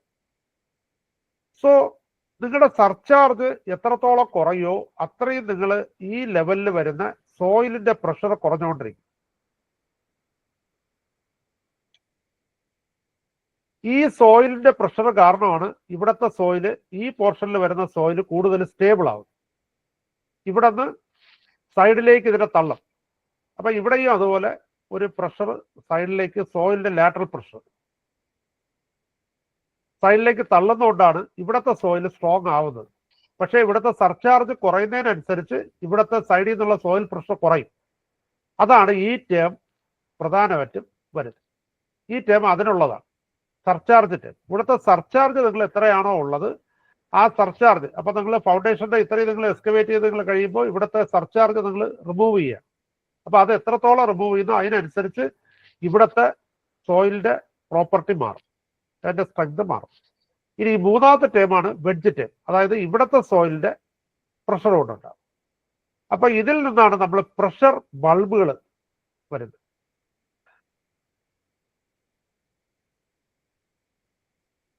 അപ്പൊ ഈ പ്രഷർ ബൾബ് വച്ചിട്ടാണ് നമ്മൾ സിഗ്നിഫിക്കന്റ് ഡെപ്ത്, അതാണ് ഏറ്റവും സോയിൽ ഇൻവെസ്റ്റിഗേഷൻ റിപ്പോർട്ടുകളിൽ ഏറ്റവും പ്രധാനം എന്ന് പറയുന്ന ഒരു എഞ്ചിനീയർ നോക്കേണ്ടത് എത്രയാണ് അതിന്റെ സിഗ്നിഫിക്കന്റ് ഡെപ്ത്. ഈ സിഗ്നിഫിക്കന്റ് ഡെപ്ത് വരെയുള്ള സോയിലിന്റെ പ്രോപ്പർട്ടിയാണ് പ്രധാനമായിട്ടും നമ്മളെ ഫൗണ്ടേഷനെ അഫക്ട് ചെയ്യുന്നത്. അപ്പൊ സിഗ്നിഫിക്കന്റ് ഡെപ്ത് എത്രയാണ്? സിഗ്നിഫിക്കന്റ് ഡെപ്ത് പ്രധാനമായിട്ട് വരുന്നതെന്ന് പറയുന്നത് നിങ്ങളുടെ ഈ പ്രഷർ ഇന്റൻസിറ്റി 0.1 ക്യൂ, അതായത് 10% വാല്യൂ വരെ കുറയുന്ന ഡെപ്ത്, ആ ഡെപ്തിനെയാണ് നമ്മൾ എന്ത് പറയുന്നത്, സിഗ്നിഫിക്കന്റ് ഡെപ്ത് എന്ന് പറയുന്നത്. അത് നമ്മൾ എടുക്കുന്ന ഒരു തമ്പ് റൂൾ എന്ന് പറയുന്നത് 2 times the breadth of foundation. So നമ്മളെ ഫൗണ്ടേഷന്റെ വീതി എത്രയാണോ അതിന്റെ 2 times. ഇപ്പൊ 2 മീറ്ററാണ് നിങ്ങളുടെ ഫൗണ്ടേഷൻ വിട്ടെങ്കിൽ 2 × 2 4 മീറ്റർ വരെ നിങ്ങളുടെ എന്ത് പോരും, നിങ്ങളുടെ സോയിൽ സിഗ്നിഫിക്കന്റ് ഡെപ്ത് വരും. അപ്പൊ അതുവരെയുള്ള സോയിലിന്റെ പ്രോപ്പർട്ടീസ് നമ്മളെ ഫൗണ്ടേഷനെ അഫക്ട് ചെയ്യും. ഫൗണ്ടേഷന്റെ സെറ്റിൽമെന്റ് ആയിരുന്നാലും ഷിയർ സ്ട്രെങ്തിനായിരുന്നാലും അഫക്ട് ചെയ്യും. ഫൗണ്ടേഷൻസ് നമ്മൾ ഡിസൈൻ ചെയ്യുന്നത് ഷിയർ ക്രൈറ്റീരിയയിലാണ്. എന്നിട്ട് നമ്മൾ സെറ്റിൽമെന്റ് ചെക്ക് ചെയ്യും. സെറ്റിൽമെന്റ് പെർമിസിബിൾ ലിമിറ്റ് ആണെന്നുണ്ടെങ്കിൽ ഓക്കെ, അത് നമ്മൾ ആ വാല്യൂ നമ്മൾ എടുക്കും. ഇല്ലാന്നുണ്ടെങ്കിൽ ഫൗണ്ടേഷന്റെ ഏരിയ കൂട്ടുകയോ ഫൗണ്ടേഷന്റെ ഡെപ്ത് കൂട്ടുകയോ ചെയ്തിട്ട് അതിനെ കറക്റ്റ് ചെയ്യും. അപ്പം നമ്മുടെ എത്ര ഡെപ്ത് വരെ സോയിൽ ഇൻഫ്ലുവൻസ്ഡ് ആവുന്നു, നമ്മുടെ ലോഡ് പ്രകാരം, നമ്മളെ ലോഡ് കാരണം എത്ര ഡെപ്തിൽ സോയിൽ ഇൻഫ്ലുവൻസ്ഡ് ആവുന്നു, ആ ഡെപ്ത് വരെയുള്ള സോയിലിന്റെ പ്രോപ്പർട്ടീസ് നമ്മൾ കമ്പൽസറി ആയിട്ട് പഠിച്ചിരിക്കണമെന്നാണ്. അപ്പൊ അതിനെയാണ് നമ്മൾ 2 times the breadth of foundation, that is known as significant depth of foundation. So നിങ്ങളുടെ ഫൗണ്ടേഷൻ ഡെപ്ത് ഇവിടെ 2 മീറ്റർ ആണെന്നുണ്ടെങ്കിൽ ഒരു 2 മീറ്റർ ബൈ 2 മീറ്റർ ഫുട്ടിങ്ങിന് എത്ര സിഗ്നിഫിക്കന്റ് ഡെപ്ത് വരും? 4 × 2 6 മീറ്റർ. 6 മീറ്റർ ആയിരിക്കും നിങ്ങളെ ഗ്രൗണ്ട് ലെവലിൽ നിന്ന് വരുന്ന സിഗ്നിഫിക്കന്റ് ഡെപ്ത്. അപ്പൊ ബോർലോഗിൽ നിങ്ങൾ നോക്കുമ്പോൾ, സോയിൽ ഇൻവെസ്റ്റിഗേഷൻ റിപ്പോർട്ടുകൾ നിങ്ങൾ നോക്കുമ്പോൾ ആ 6 മീറ്റർ ഡെപ്ത് വരെയുള്ള സോയിലിന്റെ പ്രോപ്പർട്ടി കമ്പൽസറി ആയിട്ട് നമ്മൾ മനസ്സിലാക്കിയിരിക്കണം. അതിൽ പല ലെയറുകൾ വരും. സാൻഡ് വരും, ക്ലേ വരും, സാൻഡി സിൽറ്റ് വരും, പല ടൈപ്പ് സോയിൽ വരും. അതിന്റെ കംപ്രസിബിലിറ്റി ക്യാരക്ടർ നമ്മൾ സ്റ്റഡി ചെയ്തിട്ട് മാത്രമേ ഫൗണ്ടേഷൻ നമ്മൾ വയ്ക്കാൻ പാടുള്ളൂ. അപ്പൊ ഇനി നേരത്തെ കണ്ട സോയിൽ റിപ്പോർട്ടിലേക്ക് വരാം.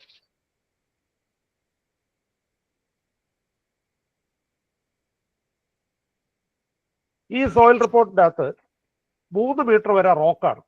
സോ ആദ്യം നമ്മൾ പ്രോപ്പറായിട്ടുള്ള സോയിൽ ഇൻവെസ്റ്റിഗേഷൻ ചെയ്യാതെയാണ് നമ്മൾ ഫൗണ്ടേഷൻ ചെയ്യണമെന്നുണ്ടെങ്കിൽ നമുക്ക് ചിലപ്പോൾ ഈ കേസിൽ നമുക്ക് ഫെയിലൂർ വരാം. കാരണം താഴെ വരുന്നത് SP ടൈപ്പ് സോയിലാണ്. SP എന്ന് പറഞ്ഞാൽ പൂർലി ഗ്രേഡഡ് സാൻഡാണ്. ആ പൂർലി ഗ്രേഡഡ് സാൻഡ് വരുമ്പോൾ അതിന്റെ കംപ്രസിബിലിറ്റി വളരെ കൂടുതലാണ്. അതുപോലെ തന്നെ അതിന്റെ റിലേറ്റീവ് ഡെൻസിറ്റി വളരെ കൂടുതലാണ്, വളരെ കുറവാണ്. അപ്പോൾ കംപ്രസിബിലിറ്റി ക്യാരക്ടർ നമ്മൾ അവിടെ സ്റ്റഡി ചെയ്യണം. അപ്പൊ ഈ കേസിൽ നമ്മൾ ഒരു ഫൗണ്ടേഷൻ നമ്മൾ 2 മീറ്ററിൽ വെക്കുകയാണെങ്കിൽ ആ റോക്കിന്റെ RQD നമ്മൾ സ്റ്റഡി ചെയ്തിരിക്കണം. ആ റോക്കിന്റെ RQD മോർ ദാൻ 50 ആണെങ്കിൽ മാത്രമേ ആ റോക്കിനെ സ്ട്രക്ചർ ലെയർ ആയിട്ട് നമുക്ക് കൺസിഡർ ചെയ്യാൻ പറ്റുള്ളൂ.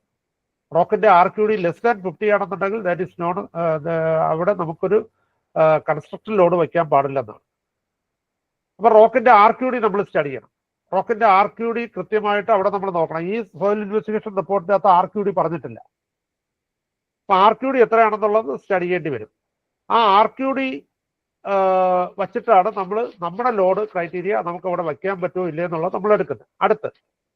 അടുത്ത് 2 മീറ്റർ ആണ് നിങ്ങളുടെ ഫൗണ്ടേഷൻ കൊണ്ട് വെച്ചതെന്ന് വയ്ക്കുക. അപ്പൊ ഈ 2 മീറ്റർ കഴിയുമ്പോൾ ഇവിടുത്തെ ഓവർബർഡൻ പ്രഷർ കുറയുന്നതിനനുസരിച്ച് ഇവിടുത്തെ സാൻഡ് വീണ്ടും ലൂസ് ആയിക്കൊണ്ടിരിക്കും. കാരണം 2 സൈഡും റോക്ക് കൺഫൈൻഡ് ആണ്. മുകളിലും റോക്കാണ്, അതുപോലെ 10 മീറ്റർ മുതൽ വീണ്ടും റോക്കാണ്. അപ്പൊ ഇതിന്റെ ഇടയ്ക്കാണ് ഒരു സാൻഡിന്റെ ഒരു ലെയർ സാൻഡ്വിച്ച്ഡ് ആയിട്ട് വരുന്നത്. ഇങ്ങനത്തെ കേസുകൾ ഒരുപാട് സോയിൽ ഇൻവെസ്റ്റിഗേഷൻ റിപ്പോർട്ടിനകത്ത് വരും. സർഫസിൽ ചിലപ്പോൾ റോക്ക് കാണും, പക്ഷേ കുറച്ച് താഴോട്ട് ചെല്ലുന്നതോറും പിന്നെ സോയിലായിരിക്കും.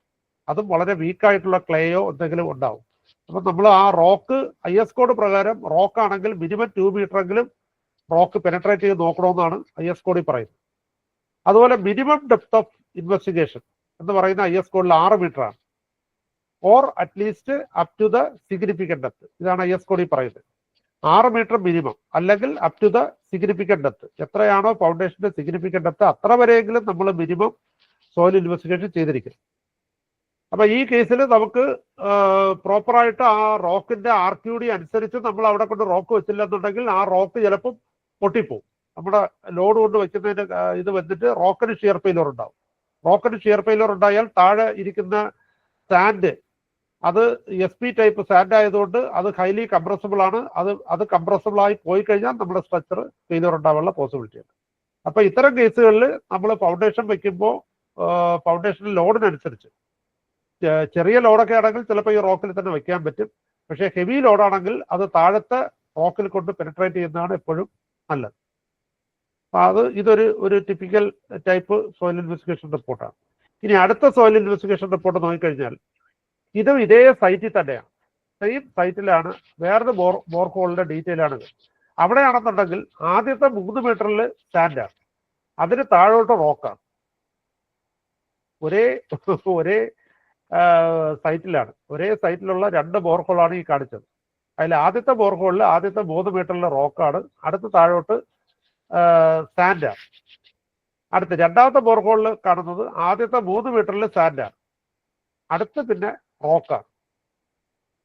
അപ്പം ഇത്തരം കേസുകൾ നമ്മൾ വളരെയധികം ശ്രദ്ധിച്ച് ഫൗണ്ടേഷൻ ഡിസൈൻ ചെയ്യണം. കാരണം ഈ SP ടൈപ്പ് സോയിലുകളിൽ നമ്മൾ വളരെ ശ്രദ്ധിച്ച് മാത്രമേ ഫൗണ്ടേഷൻ, ഐസൊലേറ്റഡ് ടൈപ്പ് ഫൗണ്ടേഷനുകൾ വെക്കാൻ പാടുള്ളൂ. കാരണം അതിന്റെ ID വാല്യൂ വളരെ കുറവായിരിക്കും. ഇതിൽ N വാല്യൂ 2740 ഒക്കെയാണ് കാണിച്ചിരിക്കുന്നത്. അത്രയൊന്നും N വാല്യൂ വരത്തില്ല. SP ടൈപ്പ് സോയിലുകളിൽ അത്രയും N വാല്യൂ വരത്തില്ല. അല്ലെങ്കിൽ ലാറ്ററലി കൺഫൈൻഡ് ആയിരിക്കും. ലാറ്ററലി കൺഫൈൻഡ് ആയിട്ടുള്ള സ്റ്റാൻഡിൽ മാത്രമേ ഈ പറയുന്ന SPT വാല്യൂ കിട്ടുള്ളൂ, അല്ലെങ്കിൽ ഇത് ഇത്രയും കിട്ടത്തില്ല. ഇത് മറ്റൊരു സോയിൽ ഇൻവെസ്റ്റിഗേഷൻ റിപ്പോർട്ടാണ്. ഇതിൻ്റെ അകത്ത് നമ്മൾ ശ്രദ്ധിച്ചു കഴിഞ്ഞാൽ ഇത് രണ്ട് ബോർഹോളിലുള്ള ഡീറ്റെയിൽ ആണ് ഈ കാണിച്ചിരിക്കുന്നത്. ആദ്യത്തെ ബോർഹോളിൻ്റെ അകത്ത് സർഫസിൽ 1, 2, 3 മീറ്ററിലാണ് നമുക്ക് SPT റിബൗണ്ടഡ് ആയിട്ട് കാണിച്ചിരിക്കുന്നത്. SPT റിബൗണ്ട് ചെയ്തിരിക്കുന്നതിൻ്റെ അകത്ത് പിന്നെ താഴോട്ട് SPT റിബൗണ്ടഡ് ആണ് താഴോട്ട്. എന്നാൽ അടുത്ത ബോർഹോളിൻ്റെ അകത്ത് സർഫസ് മുതൽ തന്നെ SPT റിബൗണ്ട് ചെയ്തിരിക്കുകയാണ്. അപ്പൊ ഇതിലെങ്ങനെ നമ്മൾ ഫൗണ്ടേഷൻ ഡിസൈൻ ചെയ്യും? അപ്പൊ ഫൗണ്ടേഷൻ ഡിസൈൻ ചെയ്യുമ്പോൾ ഏറ്റവും പ്രധാനമായിട്ട് ശ്രദ്ധിക്കണം നമ്മുടെ ലോഡ് എത്രയാണ്, നമ്മുടെ ലോഡിന്റെ ഇന്റൻസിറ്റി, അതാണ് വളരെയധികം ഇമ്പോർട്ടൻറ്റ്. അപ്പൊ ഈ റോക്ക് ആണെന്നുണ്ടെങ്കിൽ നമ്മൾ അതിൻ്റെ അകത്ത് എടുക്കുന്നത് ഇതാണ് റോക്കിന്റെ ക്രൈറ്റീരിയ നമ്മൾ എടുക്കുന്നത്. റോക്കിൽ പ്രധാനമായിട്ട് നമ്മൾ നോക്കുന്നത് RQD, റോക്കിന്റെ RQD, rock quality designation. അപ്പൊ RQD 0 to 25 ആണെന്നുണ്ടെങ്കിൽ റോക്ക് വളരെ പൂറാണ്, 25 to 50 ആണെങ്കിൽ പൂറാണ്, 50 to 75 ആണെങ്കിൽ ഫെയർ ആണ്, 75 to 90 ആണെങ്കിൽ ഗുഡ് ആണ്, 90 to 100 ആണെങ്കിൽ എക്സലന്റ് ആണ്. ഇതാണ് റോക്കിന്റെ RQDയുടെ ക്രൈറ്റീരിയ. ഈ RQD വെച്ചിട്ടാണ്, അപ്പൊ റോക്കിൽ നമ്മൾ RQD എടുത്തു കഴിഞ്ഞാൽ RQDയുടെ ഏറ്റവും വലിയ റിലവൻസി എന്ന് പറഞ്ഞാൽ സ്ട്രക്ചറൽ റോക്കുകൾ, അതായത് ബ്രിഡ്ജ് പോലത്തെ സ്ട്രക്ചറുകൾ നമ്മൾ വയ്ക്കുന്നത് RQD 75 മുകളിലാണ്. 50ക്ക് മുകളിൽ നമുക്ക് വയ്ക്കാം വിത്ത് പ്രിക്കോഷൻ. 75 മുകളിൽ നമുക്ക് ധൈര്യമായിട്ട് ഹെവി ലോഡ്സ് നമുക്ക് വയ്ക്കാൻ പറ്റും. എന്നാൽ 50ക്ക് താഴെ വരുമ്പോൾ അത് വളരെ വീക്കായിട്ടുള്ള സോയിലാണ്, അത് വെതേർഡ് റോക്കായിരിക്കും. RQD ലെസ് ദാൻ 20 ആണെങ്കിൽ അവിടെ അത് സോയിൽ എന്നുള്ള ക്ലാസിഫിക്കേഷനാണ് IS കോഡുകളിൽ പറയുന്നത്. RQD ഗ്രേറ്റർ ദാൻ 20 ആണെങ്കിൽ മാത്രമേ നമ്മൾ റോക്ക് ആയിട്ട് നമ്മൾ കൺസിഡർ ചെയ്യൂ. RQD ലെസ് ദാൻ 20 ആണെങ്കിൽ അത് സോയിലായിട്ടാണ് കൺസിഡർ ചെയ്യുന്നത്.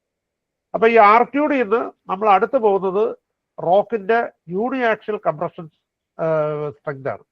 Uniaxial compressive strength, UCS value. ഈ UCS വാല്യൂ ആണ് നമ്മൾ റോക്കിന്റെ ഏറ്റവും പ്രധാനപ്പെട്ട ഫാക്ടർ എന്ന് പറയുന്നത്. റോക്കിൽ നമ്മൾ സോക്കറ്റ് ചെയ്യുന്നതും അതുപോലെ റോക്കിൽ എൻഡ് ബെയറിംഗ് ആയിട്ട് എടുക്കുന്നതും എല്ലാം റോക്കിന്റെ UCS വാല്യൂ ബേസ്ഡ് ആണ്. അപ്പൊ UCS വാല്യൂ നമ്മൾ RQD നിന്ന് നമ്മൾ ഡയറക്റ്റ് പോകുന്നത് എത്രയാണോ UCS വാല്യൂ. അപ്പൊ UCS വാല്യൂവിൽ പല റേഞ്ച് ഇതിൻ്റെ അകത്ത് കാണിച്ചിട്ടുണ്ട്. Up to 1.25 newtons per mm square, very വീക്കാണ് റോക്ക്.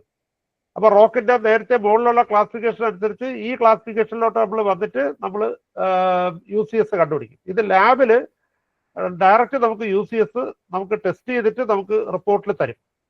എന്നാൽ പല സോയിൽ ഇൻവെസ്റ്റിഗേഷൻ റിപ്പോർട്ടിലും അത് കാണുന്നില്ല. അവര് റോക്കിന്റെ UCS കാണുന്നില്ല ലാബില്.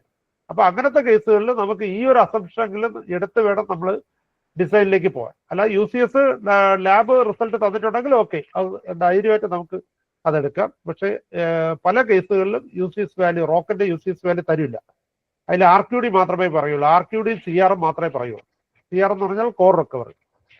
അപ്പൊ ഈ RQD നമ്മൾ ഡയറക്റ്റ് നമ്മൾ UCS വാല്യൂ നമുക്ക് വേണമെങ്കിൽ അസൈൻ ചെയ്ത് ഇതിൻ്റെ അന്ന് എടുക്കാം. അതിനുശേഷം നമ്മൾ പോകുന്നതെന്ന് പറയുന്നത് റോക്കിന്റെ ക്ലാസിഫിക്കേഷൻ, റോക്കിന്റെ ഗ്രേഡ്. ഇതിന് RMR റേറ്റിംഗ് എന്ന് പറഞ്ഞിട്ട് റോക്ക് മാസ് റേറ്റിംഗ് എന്ന് പറഞ്ഞിട്ടൊരു ക്രൈറ്റീരിയ ഉണ്ട്. ആ RMR വെച്ചിട്ടാണ് നമ്മൾ റോക്കിനെ ഇന്റർപ്ലേറ്റ് ചെയ്ത് റോക്കിന്റെ നെറ്റ് സൈസ് ബെയറിംഗ് പ്രഷർ നമ്മൾ വർക്കൗട്ട് ചെയ്യും. അതാണ് ആ ലെഫ്റ്റ് സൈഡിൽ മൂന്നാമത് കാണുന്ന ടേം. അതാണ് റോക്കിന്റെ. ഈ റോക്കില് CR എന്ന് പറഞ്ഞിട്ടൊരു വാല്യൂ ഉണ്ട്, അതായത് കോർ റിക്കവറി വാല്യൂ. ഈ കോർ റിക്കവറി വളരെ കുറവാണെങ്കിൽ ആ റോക്ക് വെതേർഡ് റോക്ക് എന്നാണ് അതിന്റെ അർത്ഥം. If the CR is less than 25, CR less than 25 ആണെന്നുണ്ടെങ്കിൽ അത് വെതേർഡ് റോക്കാണ്. അത് ശരിക്കും ഒരു റോക്കായിട്ട് കൺസിഡർ ചെയ്യാൻ പാടില്ല. CR 25 താഴെയാണ്. CR 75 മുകളിലാണെങ്കിൽ ഓക്കെ, അത് നല്ല ഗുഡ് ക്വാളിറ്റി റോക്കായിരിക്കും. കാരണം റോക്കിൻ്റെ അകത്തുള്ള ഡിസ്കണ്ടിന്യൂറ്റി, റോക്കിൻ്റെ അകത്തുള്ള ജോയിന്റ്സ് ഒക്കെയാണ് നമ്മൾ CRൽ കൂടുതലും റിഫ്ലക്ട് ചെയ്യുന്നത്. റോക്കിൽ ജോയിന്റ് വളരെ കൂടുതലാണെങ്കിൽ ആ റോക്ക് വളരെ വീക്കായിരിക്കും. അപ്പം അതാണ് പ്രധാനമായിട്ട് CRൽ റിഫ്ലക്ട് ചെയ്ത് വരുന്നത്. അടുത്ത ഇതിൽ കാണുന്നത് estimation of rock mass rating ആണ്. അതിനൊരു 5 ക്രൈറ്റീരിയ ഉണ്ട്. ഈ 5 ക്രൈറ്റീരിയയിൽ ഓരോ വാല്യൂസും IS കോഡുകളിൽ പറയുന്നുണ്ട്. ആ വാല്യൂസ് അനുസരിച്ച് നമ്മൾ ആ ഇട്ടിട്ട് ടോട്ടൽ റോക്ക് മാസ് റേറ്റിംഗ് കണ്ടുപിടിക്കും. ആ total rock mass rating 20 to 40 ആണെന്നുണ്ടെങ്കിൽ അത് വളരെ പൂറായിട്ടുള്ള റോക്കാണ്. അപ്പോൾ അതിനെല്ലാം ഓരോ വാല്യൂസ് IS കോഡിൽ കൊടുത്തിട്ടുണ്ട്. ഇത്ര RMR വാല്യൂ ഇത്രയാവുമ്പോൾ അതിന് എത്ര നെറ്റ് സൈസ് ബെയറിംഗ് പ്രഷർ ഉണ്ടാവും. ഇങ്ങനെയൊക്കെയുള്ള അസംഷനിലാണ് നമ്മൾ റോക്കിൽ നമ്മൾ വരുന്നത്.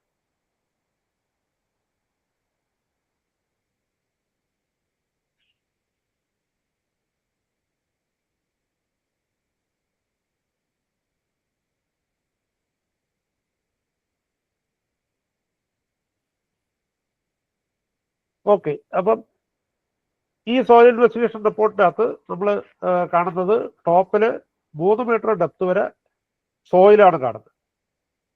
അടുത്ത് അവിടെ നിന്ന് പിന്നെ SBT rebounded and disturbed sample collected എന്ന് പറഞ്ഞിട്ടുണ്ട്. അതുപോലെ റോക്ക് പീസസ് കിട്ടിയെന്ന് പറഞ്ഞിട്ടുണ്ട്. പക്ഷേ ഇവിടെയും RQD is not defined. RQD ഇതിൻ്റെ അത് പറഞ്ഞിട്ടില്ല.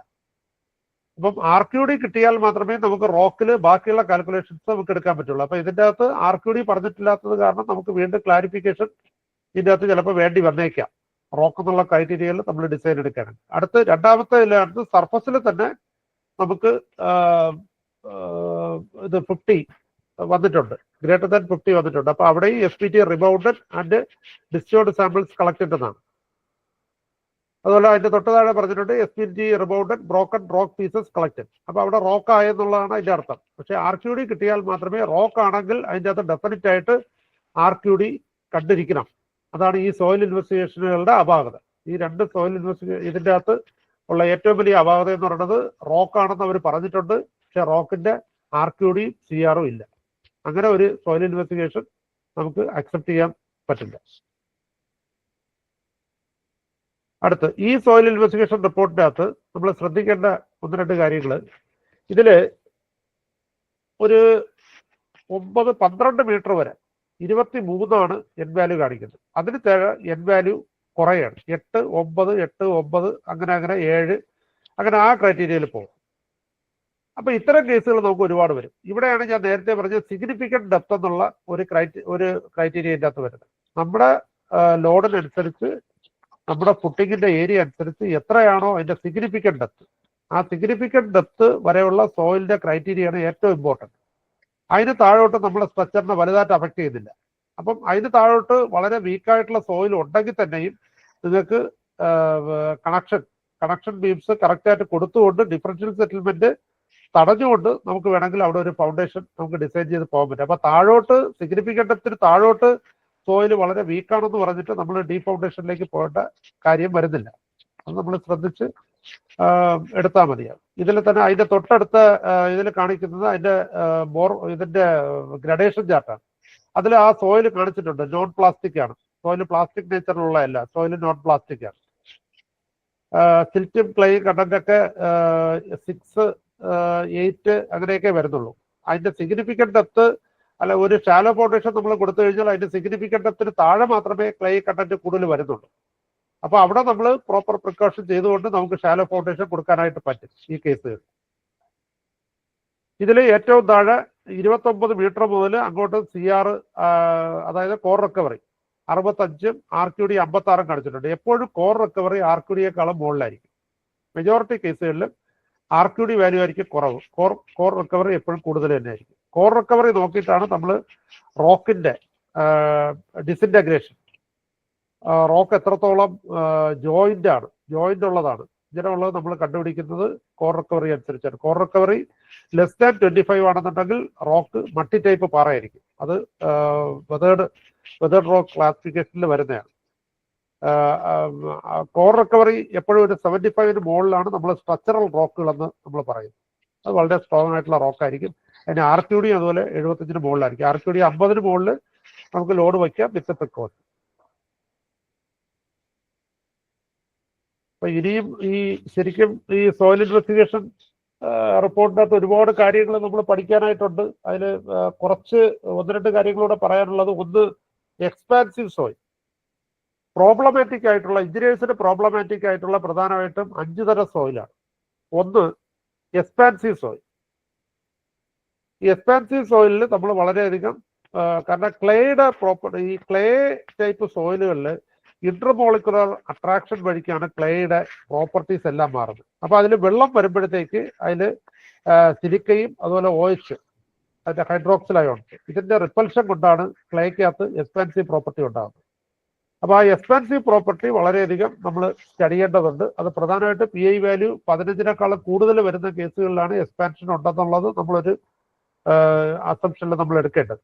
പിന്നെ രണ്ടാമത്തെ ടൈപ്പ് സോയിലാണ് PT സോയിൽ. അതാണ് ഞാൻ ആദ്യമേ പറഞ്ഞത്, organic type soil. Organic type സോയിലുകളിൽ PI വാല്യൂ വളരെ ഹൈ ആയിരിക്കും. എബോവ് 30-40 ഒക്കെ വന്നു കഴിഞ്ഞാൽ അവിടെ ഓർഗാനിക് സോയിൽ ഉണ്ടെന്നുള്ള സംശയം വരും. ഓർഗാനിക് സോയിലുകൾ വന്നുള്ള കുഴപ്പമെന്ന് പറയുന്നത് അത് ഹൈലി കംപ്രസിബിൾ ആണ്. ആ ഹൈലി കംപ്രസിബിൾ ആയിട്ടുള്ള സോയിലുകളിൽ ഇത് നെഗറ്റീവ് സ്കിൻ ഫ്രിക്ഷൻ ഉണ്ടാവും. അപ്പോൾ പൈൽ കപ്പാസിറ്റികൾ നമ്മൾ വർക്കൗട്ട് ചെയ്യുമ്പോൾ അതിൻ്റെ അകത്ത് ആ കപ്പാസിറ്റി, ഇത്രയും ലെയറിന്റെ കപ്പാസിറ്റി നമ്മൾ പൈലിന്റെ കപ്പാസിറ്റി നമ്മൾ കുറയ്ക്കണം. പിന്നെ ഉള്ളത് ലിക്വിഫാക്ഷൻ പൊട്ടൻഷ്യൽ. അത് പ്രത്യേകിച്ചും ഉണ്ടാവുന്നത് വാട്ടർ ടേബിളിന് താഴെ SP ഗ്രേഡ് സാൻഡ് വരുമ്പോഴാണ് ലിക്വിഫാക്ഷൻ കൂടുതൽ ഉണ്ടാകുന്നത്. SP ടൈപ്പ് എന്ന് പറഞ്ഞാൽ പൂർലി ഗ്രേഡഡ് സാൻഡ് വളരെ ലൂസായിട്ടുള്ള സാൻഡ്, അതായത് ID വാല്യൂ ലെസ് ദാൻ 20 ഒക്കെ വരുന്ന സാൻഡ്. അത്തരം സാൻഡിലാണ് ലിക്വിഫാക്ഷൻ വളരെയധികം ഉണ്ടാകുന്നത്. അതായത് പ്രത്യേകിച്ച് FTX ഒക്കെ വരുമ്പോൾ അവിടെ ലിക്വിഫാക്ഷൻ ഉണ്ടായിട്ട് അത് soil sand will flow like A liquid. അപ്പൊ അങ്ങനെ നമ്മൾ പൈലിന്റെ സപ്പോർട്ടിങ് ഇത് സോയിൽ ഇല്ലാതെ വരുകയും പൈല് ഫെയിലിയർ ആവുകയും ചെയ്യും, ഫൗണ്ടേഷൻസ് ഫെയിലിയർ ആവും. അതാണ് ലിക്വിഫാക്ഷൻ എന്ന് പറയുന്നത്. അതിന് നമ്മളൊരു ലിക്വിഫാക്ഷൻ പൊട്ടൻഷ്യൽ സ്റ്റഡി നമ്മൾ ചെയ്യുക, CRR/CSR, അതായത് cyclic resistance ratio by cyclic stress ratio. അത് ലെസ് ദാൻ 1 ആണെന്നുണ്ടെങ്കിൽ there is no possibility of liquefaction. അത് ചില സോയിൽ ഇൻവെസ്റ്റിഗേഷൻ റിപ്പോർട്ടുകളിലൊക്കെ SP ഗ്രേഡ് ആണ് സാൻഡ് എങ്കിൽ അതിൻ്റെ അകത്ത് ലിക്വിഫാക്ഷൻ പൊട്ടൻഷ്യൽ സ്റ്റഡി എന്നൊക്കെ പറഞ്ഞിട്ട് തരും. പിന്നെ ഉള്ളത് കൊളാപ്സിബിൾ ടൈപ്പ് സോയിൽ. ഈ അടുത്ത കാലത്ത് ഒരു ഹെവി റീറ്റൈനിങ് വാൾ ഫെയിലിയർ ആയിട്ടുണ്ട്. അപ്പൊ ഇതിലൊക്കെ നമ്മൾ എഞ്ചിനീയേഴ്സ് നമ്മൾ ശ്രദ്ധിക്കേണ്ട പ്രധാനപ്പെട്ട കാര്യം, ഫെയിലിയർ ബെഡ്ജ്. പ്രധാനമായിട്ട് 2 തരം ഫെയിലിയർ ആണ് റീറ്റൈനിങ് വാളുകൾ നമ്മൾ ചെയ്യുമ്പോൾ. ഫൗണ്ടേഷൻ സോയിലിന്റെ ഫെയിലിയർ ഉണ്ട് പ്രധാനമായിട്ടും 2 തരം. ഒന്ന് ലോക്കൽ ഫെയിലിയർ, പിന്നെ ഗ്ലോബൽ ഫെയിലിയർ. നമ്മളെല്ലാവരും ലോക്കൽ ഫെയിലിയർ നമ്മളെല്ലാവരും ബോധേഡാണ്. റിട്ടേണിംഗ് വാളുകൾ നമ്മൾ ഡിസൈൻ ചെയ്യുമ്പോൾ ഓവർ ടേണിംഗ് നോക്കും, ബെയറിംഗ് ഫെയിലിയർ നോക്കും, സ്ലൈഡിംഗ് ഫെയിലിയർ നോക്കും, ഇതെല്ലാം നോക്കും. പക്ഷേ ഈ കൊളാപ്സിബിൾ ടൈപ്പ് സോയിലുകളിൽ പ്രധാനമായിട്ടും നമ്മൾ അതിൻ്റെ slip circle, bottom slip circle, ആ സ്ലിപ്പ് സർക്കിൾ നമ്മൾ സ്റ്റഡി ചെയ്തില്ല എന്നുണ്ടെങ്കിൽ, അത് അഡ്രസ് ചെയ്യുന്ന രീതിയിലുള്ള ഫൗണ്ടേഷൻ ടൈപ്പ് നമ്മൾ ചെയ്തില്ല എന്നുണ്ടെങ്കിൽ അവിടെ റീറ്റൈനിങ് വാളിലുള്ള മൊത്തത്തിലുള്ള ഗ്ലോബൽ ഫെയിലിയർ ആയിരിക്കും അവിടെ ഉണ്ടാകുന്നത്.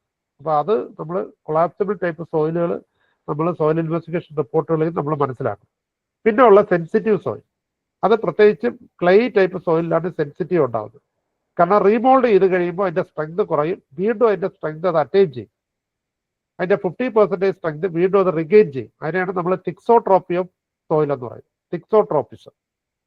റീമോൾഡ് ചെയ്തതിൽ അത് വീണ്ടും അതിൻ്റെ സ്ട്രെങ്ത് അറ്റൈൻ ചെയ്യുന്ന പ്രോപ്പർട്ടിയെ പറയുന്ന പേരാണ് തിക്സോട്രോപ്പിസം. അപ്പോൾ അതും സെൻസിറ്റീവ് ആയിട്ടുള്ള സോയിലുകൾ. അപ്പോൾ ഇതൊക്കെയാണ് പ്രധാനമായിട്ടും പ്രോബ്ലമാറ്റിക് ആയിട്ട് വരുന്ന സോയിലുകൾ. അപ്പൊ ഇതൊക്കെ നമുക്ക് സോയിൽ ഇൻവെസ്റ്റിഗേഷൻ റിപ്പോർട്ടുകളിൽ നിന്ന് തന്നെ നമുക്ക് ഇതൊക്കെ മനസ്സിലാക്കാനായിട്ട് കഴിയും. അപ്പൊ ഇത്ര ഒരു ചെറിയ സെഷൻ കൊണ്ടൊന്നും നമുക്ക് ഈ സോയിൽ ഇൻവെസ്റ്റിഗേഷനോ അല്ലെങ്കിൽ സോയിൽ ഇൻവെസ്റ്റിഗേഷൻ റിപ്പോർട്ടുകൾ മനസ്സിലാക്കുന്നതോ ഒന്നും നമുക്ക് പറ്റില്ല. അത് ഒരുപാട് എക്സ്പീരിയൻസ് ആണ്, ഒരുപാട് എക്സ്പീരിയൻസ് ആണ്. അപ്പൊ നിങ്ങൾക്ക് ഡൗട്ട്സ് ഉള്ളതൊക്കെ ചോദിക്കാം. നമ്മുടെ ഇന്നത്തെ ഇപ്പൊ സമയം എനിക്ക് തോന്നുന്നു ഇപ്പൊ 9 കഴിഞ്ഞു. ഇനി കുറച്ച് സമയം നിങ്ങളുടെ ഡൗട്ട്സ് എന്തെങ്കിലുമൊക്കെ ഉണ്ടെങ്കിൽ ചോദിച്ചു കഴിഞ്ഞാൽ അറിയാന്നുള്ളതെല്ലാം പറഞ്ഞുതരാം.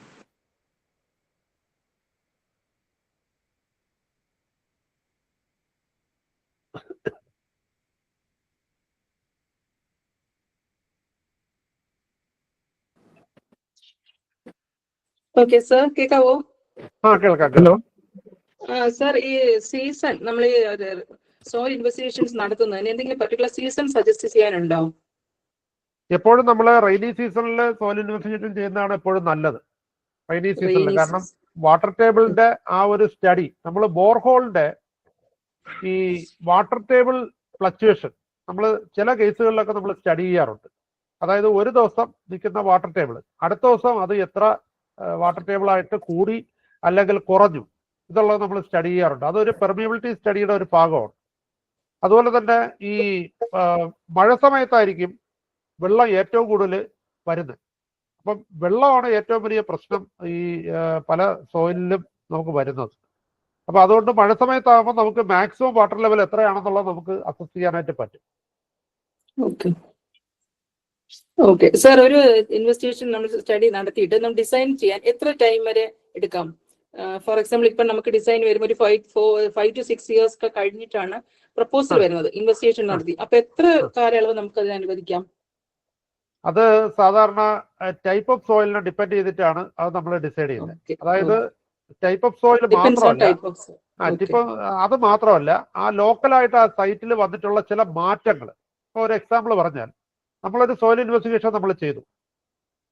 ആ സോയിൽ ഇൻവെസ്റ്റിഗേഷൻ ചെയ്യുന്ന സമയത്ത് തൊട്ടടുത്തുള്ള ലാൻഡ് ലെവലിലായിരുന്നു. പക്ഷെ തൊട്ടടുത്തുള്ള ഗോപാലൻ അവൻ അവിടെ ഒരു എക്സ്കവേഷൻ നടത്തി, ഒരു ഡീപ്പ് എക്സ്കവേഷൻ നടത്തി. ആ സമയത്ത് തീർച്ചയായിട്ടും നമ്മുടെ ബോർലോഗ് വീണ്ടും മാറും. വീണ്ടും നിങ്ങൾ അവിടെ ബോർലോഗ് എടുത്തു കഴിഞ്ഞാൽ നിങ്ങൾക്ക് ഈ നേരത്തെ കിട്ടിയ സ്ട്രെങ്ത് പിന്നെ അവിടെ കിട്ടൂല.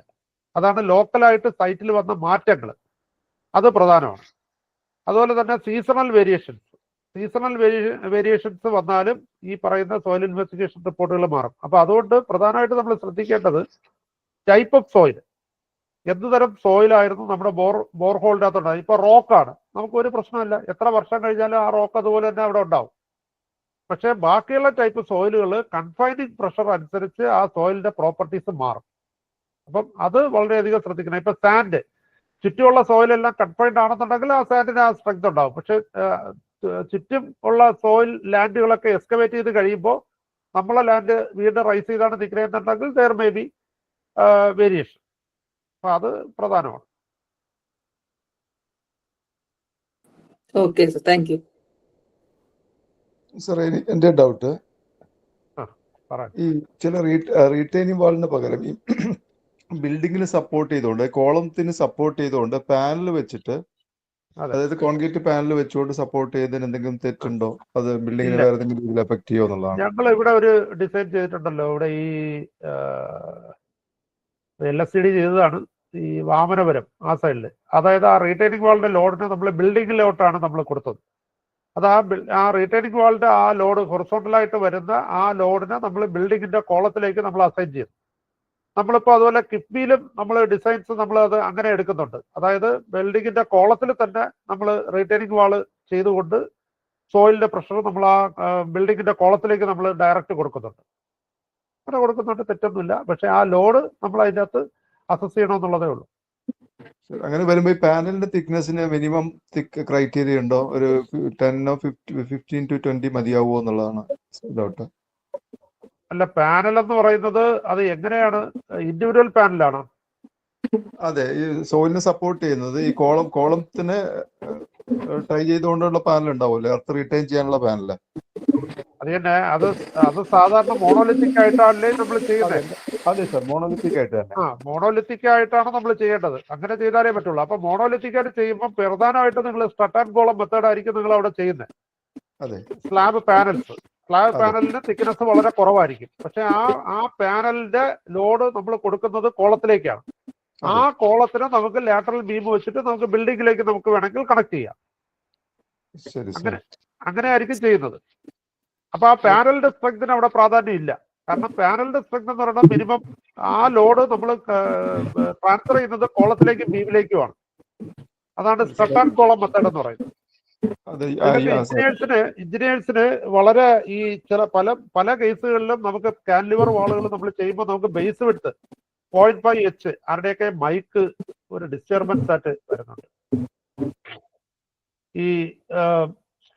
ഈ പല കാൻലിവർ റിട്ടൈനിങ് വാളുകളും ചെയ്യുമ്പോൾ നമുക്ക് ബേസ് വിട്ട്, അതായത് ഏകദേശം 0.5 to 0.6 H വരെ നമുക്ക് ഹീൽ സ്ലാബിന്റെ ബേസ് വിട്ട് വേണ്ടി വരും.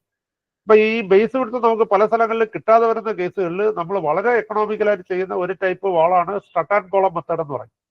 അപ്പൊ അതിലാണ് ഈ വാൾ പാനൽസ് നമ്മൾ കൊടുക്കുന്നത്. അപ്പൊ അതിൽ ലോഡ് എടുക്കുന്നതെന്ന് പറയുന്നത് ബീമും കോളംസും ആണ്. ആ കോളത്തിന്റെ ലോഡിനെയാണ് നമ്മൾ എന്ത് ചെയ്യണം, നമ്മളെ ബിൽഡിംഗ് ലോഡിലേക്ക് നമുക്ക് ട്രാൻസ്ഫർ ചെയ്ത് കൊടുക്കുന്നത്. അപ്പൊ അത്തരം ഡിസൈൻസ് നമ്മൾ ചെയ്തിട്ടുണ്ട്, ബിൽഡിംഗിലേക്ക് തന്നെ ലോഡ് ട്രാൻസ്ഫർ ചെയ്ത് കൊടുത്തിട്ടുണ്ട്. അതുമായിട്ട് ബന്ധപ്പെട്ട ഒരു ചോദ്യമാണ്. ഇത്തരം കേസുകളിൽ പിന്നെ ബേസ് സ്ലാബ് മിനിമം വേണമെന്നൊരു കണ്ടീഷൻ ഉണ്ടോ അപ്പൊ പറഞ്ഞ കേസിൽ? അതിന്റെ അകത്ത് നമ്മൾ ചെയ്യുന്നതെന്ന് പറയുന്നത് അതിന്റെ അകത്തൊരു യൂണിറ്റ്, അതായത് ഒരു 1 m² ഏരിയയിൽ എത്ര സോയിൽ പ്രഷർ വരുന്നു, ആ സോയിൽ പ്രഷർ വരുന്നതിന്റെ അകത്ത് എത്ര മൊമെന്റ് വരുന്നു, ആ മൊമെന്റും ഷിയറും നമ്മൾ ട്രാൻസ്ഫർ ചെയ്യുന്നത് ആ സൈഡിലേക്ക് വരുന്ന ബീമിലേക്കാണ്. നമ്മൾ ടോപ്പില് ബീം ഉണ്ടാവും, പാരലായിട്ട് ബീം ഉണ്ടാവും. അപ്പൊ ആ ബീമിലേക്ക് വരുന്ന ലോഡ്, ആ ലോഡ് പിന്നെ അത് കോളത്തിലേക്ക് ട്രാൻസ്ഫർ ചെയ്യും. ആ കോളത്തിൽ നിന്നാണ് താഴെ ഫുട്ടിങ്ങിലേക്ക് ആ ലോഡ് പോകുന്നത്. അപ്പൊ അതിന്റെ തിക്നെസ് എന്ന് പറഞ്ഞാൽ that depends upon your span between the beams. ആ ബീംസ് എത്രയാണോ കൊടുക്കുന്നത് അതിനനുസരിച്ചായിരിക്കും ആ പാനലിന്റെ തിക്നെസ് വരുന്നത്. മിനിമം നമുക്ക് 15 സെന്റിമീറ്റർ തിക്നെസ് നമുക്ക് മിനിമം വേണം. കാരണം എന്താണെന്ന് പറഞ്ഞാൽ ഒരു ലെയർ കമ്പി കൊടുക്കണമെന്നുണ്ടെങ്കിൽ നമുക്ക് 15 സെന്റിമീറ്റർ മിനിമം തിക്നെസ് നമുക്ക് വേണം. 2 ലെയർ കമ്പി കൊടുക്കണമെങ്കിൽ മിനിമം 20 സെന്റിമീറ്റർ ആ പാനലിന്റെ തിക്നെസ് വേണം. ആ പാനലിന്റെ തിക്നെസ് ഡിസൈഡ് ചെയ്യുന്നത് മെയിനായിട്ട് ബീമുകൾ തമ്മിലുള്ള അകലം നോക്കിയിട്ടാണ്. അതിൽ പാരൽ ബീംസ് ഉണ്ടാവും, സ്ട്രട്ട് ആൻഡ് കോളം മെത്തേഡിൽ പാരൽ ബീംസ് ഉണ്ടാവും. ആ പാരൽ ബീംസ് തമ്മിലുള്ള അകലമാണ് ശരിക്കും ഇതിന്റെ സ്പാൻ എന്ന് പറയുന്നത്. കാരണം ബീമിലേക്കാണ് നമ്മൾ ലോഡ് ട്രാൻസ്ഫർ ചെയ്യുന്നത്. ഈ പാനല് നേരെ ഡയറക്റ്റ് കോളത്തിലോട്ടല്ല കൊടുക്കുന്നത്, പാനൽ ബീമിലേക്കാണ് പോകുന്നത്. So beam to beam column is the design span for the panel. അപ്പൊ അതിനനുസരിച്ചാണ് നമ്മൾ അത് ചെയ്യുന്നത്. മിനിമം നമുക്ക് 15 സെന്റിമീറ്റർ വേണം. ഹലോ, കേൾക്കാം? ഹലോ, പറഞ്ഞു. അതായത് നമ്മുടെ ഈ borehole number of borehole select ചെയ്യുന്നതിനൊരു ഫിക്സഡ് ക്രൈറ്റീരിയ വല്ലതും ഉണ്ടോ? ഫോർ എക്സാമ്പിൾ ഞാനൊരു 10 സെന്റില് 5 ബോർഹോൾ എടുത്തു. അപ്പോൾ തന്നെ സ്ലോപ്പിംഗ് ലാൻഡ് ആയതുകൊണ്ട് സിഗ്നിഫിക്കന്റ് ആയിട്ട് വേരിയേഷൻ ഈ 5 ബോർഹോളിലും കാണിച്ചു. അപ്പോ ഇതിനൊരു ഫിക്സഡ് ക്രൈറ്റീരിയ ഉണ്ടോ ഇല്ലയെന്ന് ഞാൻ ശ്രദ്ധിച്ചിട്ടില്ല. അതായത് ബോർഹോൾ നമ്പർ ഓഫ് ബോർഹോൾസ് സെലക്ട് ചെയ്യുന്നതിന്, അതോ അത് പ്യൂർലി ഒരു എക്സ്പീരിയൻസ് ബേസ്ഡ് ആയിട്ട് സെലക്ട് ചെയ്യേണ്ട ഒരു കാര്യമാണോ എന്ന് അറിഞ്ഞാൽ കൊള്ളാം. IS കോഡുകളിലൊക്കെ 0.5 ഹെക്ടർ ഏരിയ വരുന്നതിൻ്റെ അകത്ത് 4 borehole at the corners and 1 borehole at the centre എന്ന് പറഞ്ഞിട്ട് ഒരു ക്രൈറ്റീരിയ പറയുന്നുണ്ട്. പക്ഷെ ഇതൊന്നും സ്ട്രിക്റ്റ് ആയിട്ട് ഒരു IS കോഡിലും പറയുന്നില്ല എത്ര ബോർഹോൾ എടുക്കണം, ഇത് എത്ര വേണമെന്നുള്ളത്. അപ്പൊ ഇതെല്ലാം നമ്മുടെ ഒരു ചെയ്യുന്ന ആളിന്റെ ഒരു ഡിസ്ക്രിപ്ഷൻ പവറാണ്. കാരണം ഇതിൻ്റെ അകത്ത് ഏറ്റവും പ്രധാനപ്പെട്ട ഒരു ഇതെന്ന് പറയുന്നത് IS കോഡ് 1904 ഫൗണ്ടേഷൻ.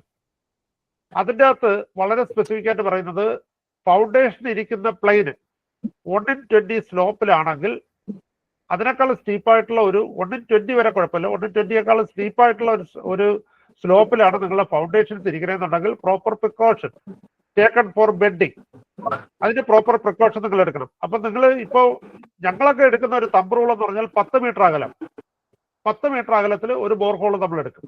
അപ്പം പക്ഷേ ഒരിടത്ത് 0-ൽ നിങ്ങൾ ഒരു ബോർഹോൾ എടുത്തു, അടുത്ത 10 മീറ്ററിൽ ഒരു ബോർഹോൾ എടുത്തു, താഴെ വരുന്നത് റോക്കാണ്. ആ റോക്കിൽ വളരെയധികം ചരിവുണ്ടെന്നുണ്ടെങ്കിൽ you should take intermediate borehole, അതിന്റെ താഴെ ഒരു ബോർഹോൾ എടുക്കണം. അതുപോലെ തന്നെ സോയിലിന്റെ പാരാമീറ്ററിൽ ട്രമൻഡസ് ആയിട്ട് വേരിയേഷൻ. അപ്പൊ ആദ്യത്തെ ബോർഹോൾ നമുക്ക് എടുക്കുമ്പോൾ നമുക്കറിയാം എന്താണ് സോയിൽ വേരിയേഷൻ, അടുത്ത 10 മീറ്ററിൽ നമ്മൾ എടുക്കുമ്പോൾ എന്താണ് സോയിൽ വേരിയേഷൻ. അപ്പൊ ഇതിൽ ആ ബെഡിങ്ങിൽ ഒരുപാട് വേരിയേഷൻ ഉണ്ടെന്നുണ്ടെങ്കിൽ തീർച്ചയായിട്ടും അതിന്റെ ഇടയ്ക്ക് ഒരു ബോർഹോൾ കൂടെ നമ്മൾ എടുക്കേണ്ടി വരും.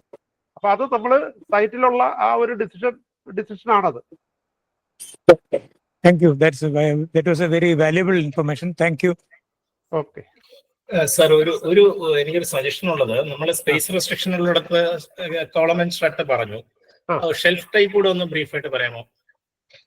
ഷെൽഫ് ടൈപ്പ് നമ്മൾ കൊടുക്കുന്നത് റീറ്റെയിനിങ് വാളുകൾ 10-12 മീറ്ററിന്റെ മുകളിൽ വരുമ്പോഴാണ് ഷെൽഫ് ടൈപ്പ് റീറ്റെയിനിങ് വാൾ നമ്മൾ ചെയ്യുന്നത്.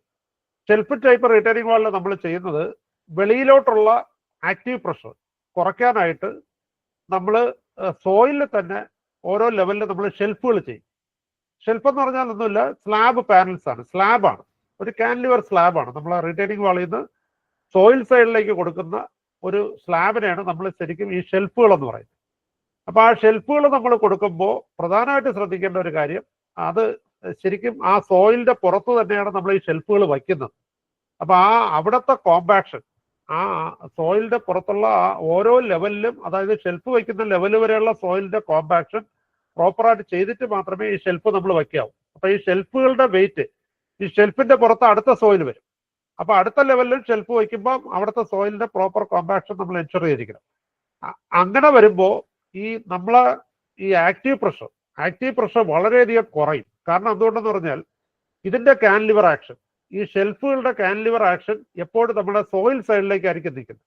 അപ്പൊ അതുകൊണ്ട് നമുക്ക് വെളിയിലേക്കുള്ള ഓവർടേണിംഗ് മൊമെന്റ് നമുക്ക് വളരെയധികം കുറയ്ക്കാൻ പറ്റും. That is the main advantage of shelf.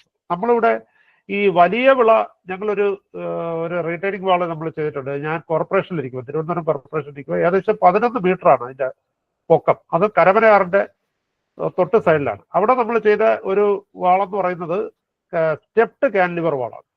പല സ്റ്റെപ്പുകളായിട്ട് കാൻലിവർ വാൾ കൊടുക്കുക. അപ്പൊ ഈ കാൻലിവർ വാൾസ് നമ്മൾ ചെയ്യുമ്പോൾ വളരെയധികം ശ്രദ്ധിക്കേണ്ട IS കോഡുകൾ, ഞാൻ ഇത് പറയുന്നതിൻ്റെ അടുത്ത് ഒരു 5 മിനിറ്റ് ഞാനൊന്ന് എടുത്തോട്ടെ. ഞാൻ ഈ അടുത്ത കാലത്ത് വളരെ റീസെന്റ് ആയിട്ട് ഞങ്ങളുടെ PMGSY റോഡില് കോട്ടയം ജില്ലയിൽ ഒരു പൂവരണി അമ്പലം റോഡ്, അതിൻ്റെ അകത്ത് ഓട്ടോമാറ്റിക്കായിട്ട് കൊടുത്തിരുന്ന ഡിസൈൻ എന്ന് പറയുന്നത് സ്ലാബ് കൾവർട്ടാണ്.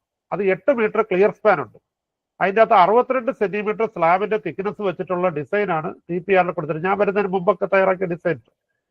ഞാൻ അവിടെ ചെന്നിട്ട് അതിനെ അപ്പോഴും തന്നെ മാറ്റിയിട്ട് 3 ഗേർഡർ പ്രൊവൈഡ് ചെയ്തുകൊണ്ട് നമ്മൾ ഒരു ഡിസൈൻ കൊടുത്തു. ഈ രണ്ടിന്റെ കോൺക്രീറ്റ് വോളിയം വർക്കൗട്ട് ചെയ്തപ്പോൾ 50% കോൺക്രീറ്റ് മാത്രമേ നമ്മൾ ഈ ഗേർഡർ ബ്രിഡ്ജിന് ഉപയോഗിക്കുന്നുള്ളൂ. സോ സർക്കാരിന്റെ എത്ര ലക്ഷം രൂപയാണ് നമുക്ക് ആ ഒറ്റ ആക്ഷൻ കൊണ്ട് നമുക്ക് ലാഭം വരണമെന്ന് നോക്കണം. അപ്പം അത് IRCയിൽ വളരെ സ്പെസിഫിക് ആയിട്ട് പറയുന്നുണ്ട്, 6 മീറ്റർ വരെ മാത്രമേ മൈനർ കൾവേർട്സിന്റെ ഡെഫിനിഷൻ ഉള്ളൂ. സോ നമ്മൾ സ്ലാബ് കൾവേർട്ടുകൾ ചെയ്യുമ്പോൾ എപ്പോഴും 6 മീറ്റർ സ്പാൻ വരെ ചെയ്യുന്നതാണ് എക്കണോമിക്കൽ. അതിന് മുകളിൽ പോകുമ്പോൾ നമ്മൾ ഗേർഡർ, പിന്നെ മൈനർ ബ്രിഡ്ജസ് ആയി. അപ്പൊ നമ്മൾ ഗേർഡർ ബ്രിഡ്ജസ് കൊടുക്കുന്നത് തന്നെയാണ് എക്കണോമിക്കൽ എന്ന് പറയും പോലെയാണ് റീറ്റെയിനിങ് വാളുകളിലും ഇതുപോലെ വിത്ത് ഷെൽഫ്, അതുപോലെ സ്റ്റെപ്ഡ് കാൻലിവർ വാൾ, ഇതൊക്കെ വളരെയധികം എഫക്റ്റീവാണ്. അതുപോലെ തന്നെ വളരെയധികം എക്കണോമിക്കലാണ് ഈ സാധനങ്ങൾ. അപ്പൊ അത് നമ്മൾ കറക്റ്റായിട്ട് പഠിച്ച് നമ്മൾ ചെയ്തു കഴിഞ്ഞാൽ വളരെയധികം. ഷെൽഫ് ക്ലിയർ ആയോ? ഷെൽഫിന്റെ ഓക്കെ സർ. മറ്റു ഡൗട്ട്സ്? സർ, ഈ വീക്ക് സോയിലില് നമ്മൾ ഈ പ്രഷർ ബൾബ് വരുന്ന ആ ഒരു ഏരിയ വരെ എക്സ്കവേറ്റ് ചെയ്തിട്ട് അതിന്റെ സോയിൽ ഇംപ്രൂവ് ചെയ്ത്, ഇപ്പം GSBയോ അല്ലെങ്കിൽ കുറച്ചുകൂടി ഇംപ്രൂവ്ഡ് ക്വാളിറ്റി ഉള്ള മെറ്റീരിയൽ ഇട്ടിട്ട് ഫില്ല് ചെയ്തിട്ട് ഫൗണ്ടേഷൻ എടുക്കുന്നതിന് കുറച്ചുകൂടി എക്കണോമിക്കൽ ആയിരിക്കുമോ? അത് അഡ്വൈസബിൾ ആണോ? അതന്നെ, ഈ അടുത്ത കാലത്ത് ചിറയിൻകീഴ് ഒരു സ്കൂളിന് തിരുവനന്തപുരം എഞ്ചിനീയറിംഗ് കോളേജിൽ തന്ന ഒരു റെക്കമെൻഡേഷൻ, 4 മീറ്റർ ഡെപ്തില് സോയിൽ എക്സ്കവേറ്റ് ചെയ്തിട്ട്, കാരണം 4 മീറ്റർ ഡെപ്ത് വരെ സോയിൽ ഇത്തിരി വീക്കാണ്. അപ്പൊ 4 മീറ്റർ ഡെപ്ത് വരെ 2.5 by 2.5 സ്ക്വയർ ഫുട്ടിങ് ആയിരുന്നു. ഈ ഡെപ്ത് എക്സ്കവേറ്റ് ചെയ്തിട്ട് അത്രയും ഹൈറ്റ് കോൺക്രീറ്റ് ഇട്ട് ഫില്ല് ചെയ്തിട്ട് ഫുട്ടിങ് വെക്കാനാണ് അവരവിടുന്ന് റെക്കമെൻഡേഷൻ തന്നത്. ഈ ഇത്രയും വളരെ വീക്കായിട്ടുള്ള സോയിലില് ഈ 4 മീറ്റർ ഡെപ്തിൽ എങ്ങനെ നിങ്ങൾ എക്സ്കവേറ്റ് ചെയ്യും? സൈഡിൽ സ്കഫോൾഡിങ് കൊടുക്കാതെ നിങ്ങൾ എങ്ങനെ എക്സ്കവേറ്റ് ചെയ്യും? അപ്പം ഈ സോയിൽ റെക്കമെൻഡേഷൻ തരുന്ന ആൾക്ക് ഈ പ്രാക്ടിക്കൽ നോളജ് ഇല്ല. വളരെ വീക്കായിട്ടുള്ള സോയിൽ ആയതുകൊണ്ടാണ് നാച്ചുറലി, അതായത് വളരെ വീക്കായിട്ടുള്ള സാൻഡ് ഒക്കെ ആയതുകൊണ്ടാണ് നമ്മൾ ഈ ഡെപ്തിലേക്ക് നമ്മൾ പോകുന്നത്. സോ ഓപ്പൺ എക്സ്കവേഷൻ ചെയ്യണമെന്നുണ്ടെങ്കിൽ നിങ്ങൾക്ക് പ്രോപ്പറായിട്ട് സ്കഫോൾഡിങ് കൊടുക്കാതെ എങ്ങനെ ഈ 4 മീറ്റർ ഡെപ്തിൽ നിങ്ങൾക്ക് എക്സ്കവേറ്റ് ചെയ്ത് പോകാൻ പറ്റും? അവിടെ അപകടാവസ്ഥയും ഉണ്ട്. കാരണം 4 മീറ്റർ ഡെപ്ത് ആണ്, ഒരു ഫ്ലോർ ടു ഫ്ലോർ ഹൈറ്റിനേക്കാളും ഹൈറ്റ് ഉണ്ട്. അപ്പൊ ഈ ചെറിയൊരു എക്സ്കവേഷൻ ഇത്രയും ഹൈറ്റിൽ നമ്മൾ ചെയ്ത് പോകുമ്പോൾ സ്കഫോൾഡിങ് ഇല്ലാതെ ഒരിക്കലും ചെയ്യാൻ പറ്റത്തില്ല. കാരണം മനുഷ്യന് അപകടമല്ലേ അതിൻ്റെ അകത്തുനിന്ന് എക്സ്കവേറ്റ് ചെയ്യണവർക്ക്.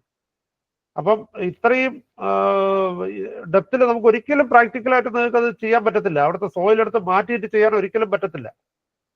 അപ്പൊ അത് അത്രയും വലിയൊരു ഏരിയ അല്ല ഉദ്ദേശിക്കുന്നത്. ഒരു 10x10 ഒക്കെ ആണെങ്കിൽ നമുക്ക് ഒരു 2 മീറ്ററോളം ഡെപ്ത് എക്സ്കവേറ്റ് ചെയ്യാൻ പറ്റുന്നുണ്ടെങ്കിൽ സോയിൽ അങ്ങനെ വേണമെങ്കിൽ അത് ചെയ്യാം. ആ സോയിൽ റിമൂവ് ചെയ്തിട്ട് അവിടെ നിന്ന് നമുക്ക് ചെയ്യാം. ഞങ്ങളിപ്പം ഈ strip type inverted T beams നമ്മളിപ്പോൾ ഒരുപാട് കിഫ്ബിയുടെ സ്കൂളുകൾക്ക് നമ്മൾ ചെയ്യുന്നുണ്ട്. അതിൽ നമ്മൾ ചെയ്യുന്നത് അങ്ങനെയാണ്. ആ ഡെപ്ത് വരെ നമ്മൾ എടുത്ത് മണ്ണ്, അതായത് ഒരു വലിയ ഏരിയ മണ്ണെടുത്ത് മാറ്റാൻ പറ്റും. എന്നിട്ട് താഴെ സ്ട്രിപ്പ് ചെയ്ത് വരും. അങ്ങനെ തന്നെയാണ് ചെയ്യുന്നത്. അത് ചെയ്യാൻ പറ്റും. വലിയൊരു ഏരിയ ആണെങ്കിൽ നമുക്ക് ചെയ്യാൻ പറ്റും. അത് വെച്ച് ഈ ലാറ്ററൽ സ്കഫോൾഡിങ് അത് കൂടുതൽ നമുക്ക് വേണ്ടി വരികയാണെന്നുണ്ടെങ്കിൽ വളരെയധികം ശ്രദ്ധിക്കണം. അതുപോലെ ഇങ്ങനെ നമ്മൾ എക്സ്കവേറ്റ് ചെയ്യുമ്പോൾ തൊട്ടടുത്ത് ബിൽഡിങ്സ് ഉണ്ടോ, മറ്റുള്ള സ്ട്രക്ചറുകൾക്ക് എന്തെങ്കിലും സെറ്റിൽമെന്റ് പ്രോബ്ലം ഉണ്ടോ, അതൊക്കെ സ്റ്റഡി ചെയ്തിട്ട് വേണം നമ്മൾ അങ്ങനെ സോയിൽ കട്ട് ചെയ്യാൻ. Thank you sir. സാർ ഒരു ഡൗട്ട് ഉണ്ട്, കേൾക്കാമോ? കേൾക്കാം. ഇപ്പൊ ഒരു സോയിൽ റിപ്പോർട്ടില് ഡെപ്ത് ഓഫ് ഫൂട്ടിങ്ങും അതിന് കറസ്പോണ്ടിങ് ആയിട്ടുള്ള SVCയും മാത്രമേ തന്നിട്ടുള്ളൂ. അപ്പോ ഏത് ഫൗണ്ടേഷൻ, അപ്പൊ ഇത് രണ്ടും തരുമ്പോ നമുക്ക് മനസ്സിലാവും ഷാലോ ഫൗണ്ടേഷൻ ആണോ എന്ന് മനസ്സിലാവും. പക്ഷെ ഏത് ടൈപ്പ് ഓഫ് ഷാലോ ഫൗണ്ടേഷന് സോയിൽ കൺസൾട്ടന്റ് പറഞ്ഞിട്ടില്ല. അപ്പൊ അത് സ്ട്രക്ചറൽ എഞ്ചിനീയർ ആണോ അത്, അങ്ങനെ നമുക്കത് ചെയ്യാൻ പറ്റുമോ? അല്ല, സോയിൽ ഇൻവെസ്റ്റിഗേഷൻകാരാണ് ഫൗണ്ടേഷൻ റെക്കമെൻഡേഷൻ തരേണ്ടത്. ആ റെക്കമെൻഡേഷൻ നമ്മൾ അവരെ ആന്റിസിപ്പേറ്റഡ് ലോഡ് വെച്ചിട്ടായിരിക്കും എപ്പോഴും സോയിൽ ഇൻവെസ്റ്റിഗേഷൻകാർ റെക്കമെൻഡേഷൻ തരുന്നത്. ആന്റിസിപ്പേറ്റഡ് ലോഡ് ആയിരിക്കും, ആക്ച്വൽ ലോഡ് ആയിരിക്കത്തില്ല. പിന്നീട് നമ്മൾ ബിൽഡിംഗ് ഡിസൈൻ ചെയ്യുമ്പോഴാണ് അതിന്റെ ആക്ച്വൽ ലോഡിലേക്ക് നമ്മൾ വരുന്നത്. അപ്പൊ അതുകൊണ്ടാണ് അവർ SPC അവർ തരുന്നത്. ആ SPC എന്ന് പറഞ്ഞാൽ നമ്മൾ വർക്ക്ഔട്ട് ചെയ്യുന്ന പല ഷാലോ ഫൗണ്ടേഷൻ ആണെങ്കിലും പലതരം ഫൗണ്ടേഷനും പല SPC ആണ് പറഞ്ഞത്. ഫോർ എക്സാമ്പിൾ, ഇപ്പൊ നമ്മള് ഐസൊലേറ്റഡ് ഫുട്ടിങ്ങുകൾ നമ്മൾ എടുക്കുമ്പോൾ അതിന്റെ അകത്ത് ഷേപ്പ് ഫാക്ടേഴ്സ് എന്ന് പറഞ്ഞിട്ടൊരു ഇതുണ്ട്. Shape factors and depth factors. അത് 0.8 1.2 ആണ് നമ്മൾ എടുക്കുന്നത് ഐസൊലേറ്റഡ് ഫുട്ടിങ്. പക്ഷേ സ്ട്രിപ്പ് ടൈപ്പ് ഫൗണ്ടേഷനുകൾക്ക് നമ്മൾ അത് എടുക്കുന്നത് 1 ആണ്, ഈക്വൽ ആയിട്ട് 1 എന്നാണ് എടുക്കുന്നത്. സോ ഒരേ ഡെപ്തിൽ തന്നെ ഉള്ള ഷാലോ ഫൗണ്ടേഷനുകൾ പല ടൈപ്പ് വരുമ്പോൾ അതിന് പല SPC ആയിരിക്കും. അപ്പൊ അത് നിങ്ങൾ SPC എത്രയാണെന്ന് അവർ പറയും. ഇത്ര ഡെപ്തില് ഇന്ന ടൈപ്പ് ഫൗണ്ടേഷന് ഇത്ര SPC. അതിനനുസരിച്ച് നിങ്ങളെ ലോഡ് പിന്നീടേ നിങ്ങൾക്ക് അറിയാൻ പറ്റും. ആക്ച്വലായിട്ട് ഡിസൈൻ ചെയ്യുമ്പോഴേ നിങ്ങൾക്ക് ലോഡ് അറിയാൻ പറ്റും. അപ്പൊ ആ ലോഡിനെ നമ്മൾ SPC കൊണ്ട് ഡിവൈഡ് ചെയ്യുമ്പോൾ നമ്മൾ ഫൗണ്ടേഷൻ ഏരിയ എടുക്കും. ആ ഫൗണ്ടേഷൻ ഏരിയ വളരെ കൂടുതലാണെങ്കിൽ നിങ്ങൾക്ക് ഒരിക്കലും ഷാലോ ഫൗണ്ടേഷൻ ചെയ്യാൻ പറ്റത്തില്ല. കാരണം തൊട്ടടുത്തുള്ള ഫൗണ്ടേഷനുകൾ ലാപ്പ് ചെയ്ത് വന്നു കഴിഞ്ഞാൽ അവിടെ സോയിൽ ഓവർ സ്ട്രെസ്ഡ് ആവും. സോയിൽ ഓവർ സ്ട്രെസ്ഡ് ആയിട്ട് പ്രഷർ ബൾബുകൾ ഓവർലാപ്പ് ചെയ്യും. ഫൗണ്ടേഷനുകൾ തൊട്ടടുത്തടുത്ത് വന്നു കഴിയുമ്പോൾ പ്രഷർ ബൾബുകൾ ഓവർലാപ്പ് ചെയ്യുമ്പോൾ ഇതിലുള്ള നടുക്കുള്ള ഒരു സോയിൽ സോൺ എന്ന് പറയുന്നത് കൂടുതൽ സ്ട്രെസ്ഡ് ആവും. അപ്പൊ ആ സ്ട്രെസ് എടുക്കാൻ കപ്പാസിറ്റി ഇല്ലാന്നുണ്ടെങ്കിൽ അവിടെ സെറ്റിൽമെന്റ് പ്രോബ്ലംസ് ഉണ്ടാവാനുള്ള പോസിബിലിറ്റി ഉണ്ട്.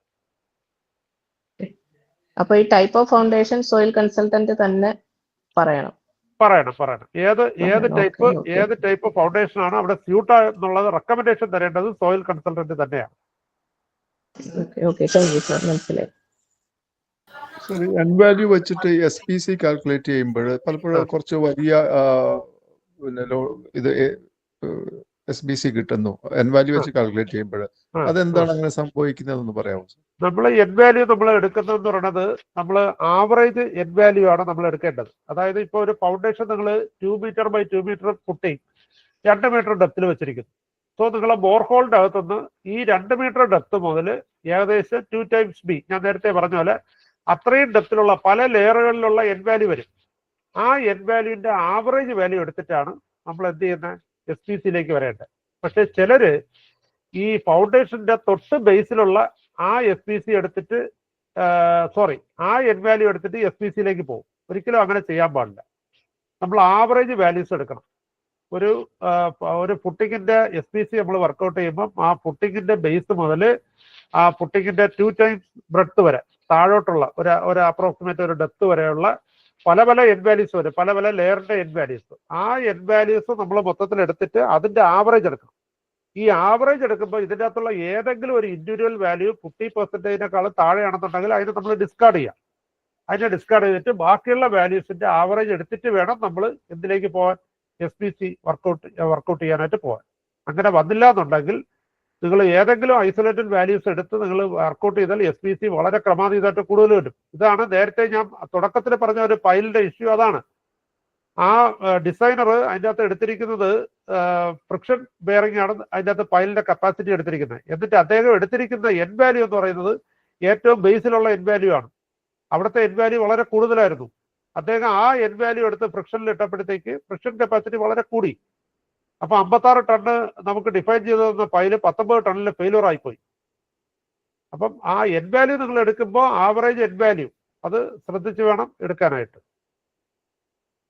ഇല്ലാന്നുണ്ടെങ്കിൽ SPC വളരെയധികം കൂടിപ്പോകും. Thank you so much sir.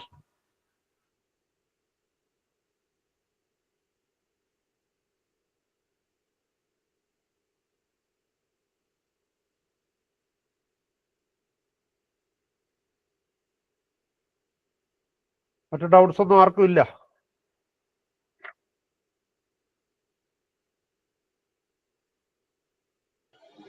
Sir ഒരു സംശയം, സിഗ്നിഫിക്കൻസ് ഡെപ്ത് എന്ന് പറഞ്ഞു കഴിഞ്ഞാല് ഈ ഫൂട്ടിങ്ങിന്റെ കേസിൽ മാത്രമേ വരുന്ന, അല്ല ഫൂട്ടിങ് ഷാഡോ ഫൂട്ടിങ്ങിന്റെ കേസിൽ മാത്രമാണോ അതോ പൈലില് അങ്ങനെ അതില് പ്രത്യേകമായിട്ടില്ല? അല്ല, പൈലില് നമുക്ക് സിഗ്നിഫിക്കന്റ് ഡെപ്ത് എന്ന് നമുക്ക് പറയാൻ പറ്റത്തില്ല. കാരണം പൈല് നമ്മൾ 2 ക്രൈറ്റീരിയയിലാണ് നമ്മൾ ഡിസൈൻ ചെയ്യുന്നത്. ഒന്ന് എൻ ബെയറിംഗ് ക്രൈറ്റീരിയ, മറ്റേത് നമ്മൾ ഫ്രിക്ഷൻ ക്രൈറ്റീരിയ. അപ്പം പൈലില് നമ്മൾ പ്രധാനമായിട്ട് നോക്കേണ്ട ഫ്രിക്ഷൻ ക്രൈറ്റീരിയ നിങ്ങൾ ഡിസൈൻ ചെയ്ത് വരുമ്പോഴത്തേക്ക് എൻ ബെയറിംഗ് ക്രൈറ്റീരിയ എടുക്കണമെന്നുണ്ടെങ്കിൽ എൻ വാല്യൂ മോർ ദാൻ 40 ഏതെങ്കിലും ഒരു ലെയറിൻ്റെ അകത്ത് 2 to 3 times ഡയമീറ്റർ നിങ്ങൾ അതിൻ്റെ അകത്ത് സോക്കറ്റ് ചെയ്തിരിക്കണം. കോയിലിൽ റോക്കിലാണെന്നുണ്ടെങ്കിൽ 1 times മിനിമം ആണ്. അത്രയും നിങ്ങൾ സോക്കറ്റ് ചെയ്തിരിക്കണം. അവിടെ പിന്നെ സിഗ്നിഫിക്കന്റ് ഡെപ്ത് എന്നുള്ള ഒരു ക്രൈറ്റീരിയ ഇല്ല പൈലുകൾക്ക്. നമുക്ക് ഡെപ്ത് ഓഫ് ഫിക്സിറ്റി എന്ന് പറയുന്ന ഒരു ക്രൈറ്റീരിയ ഉണ്ട്. അത് ഇന്നിപ്പോൾ പറയാൻ പറ്റത്തില്ല. നിങ്ങൾ ഒരു ദിവസം ഒരു പൈൽ ഫൗണ്ടേഷന്റെ ഒരു ക്ലാസ് അറേഞ്ച് ചെയ്താൽ അതിൻ്റെ അകത്ത് ഡീറ്റെയിൽ ആയിട്ട് പറഞ്ഞുതരാം എന്താണ് ഡെപ്ത് ഓഫ് ഫിക്സിറ്റി എന്ന് പറയുന്നത്. അതിൽ modulus of subgrade reaction values ആണ് അതിൽ ഏറ്റവും പ്രധാനം. പൈലുകളുടെ ഫ്രിക്ഷൻ കപ്പാസിറ്റിയിൽ ലാറ്ററൽ കപ്പാസിറ്റി. അല്ലാതെ അതിൻ്റെ അകത്ത് ഒരു സിഗ്നിഫിക്കന്റ് ഡെപ്ത് എന്നുള്ള ഒരു ക്രൈറ്റീരിയ പൈലുകൾക്കില്ല. അത് ഷാലോ ഫൗണ്ടേഷന് മാത്രമേ ഉള്ളൂ. Okay sir.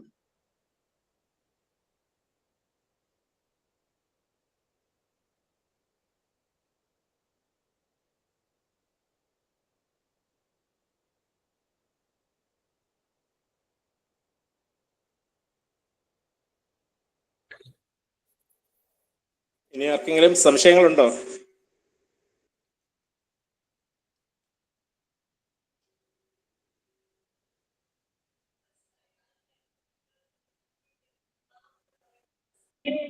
Hello sir.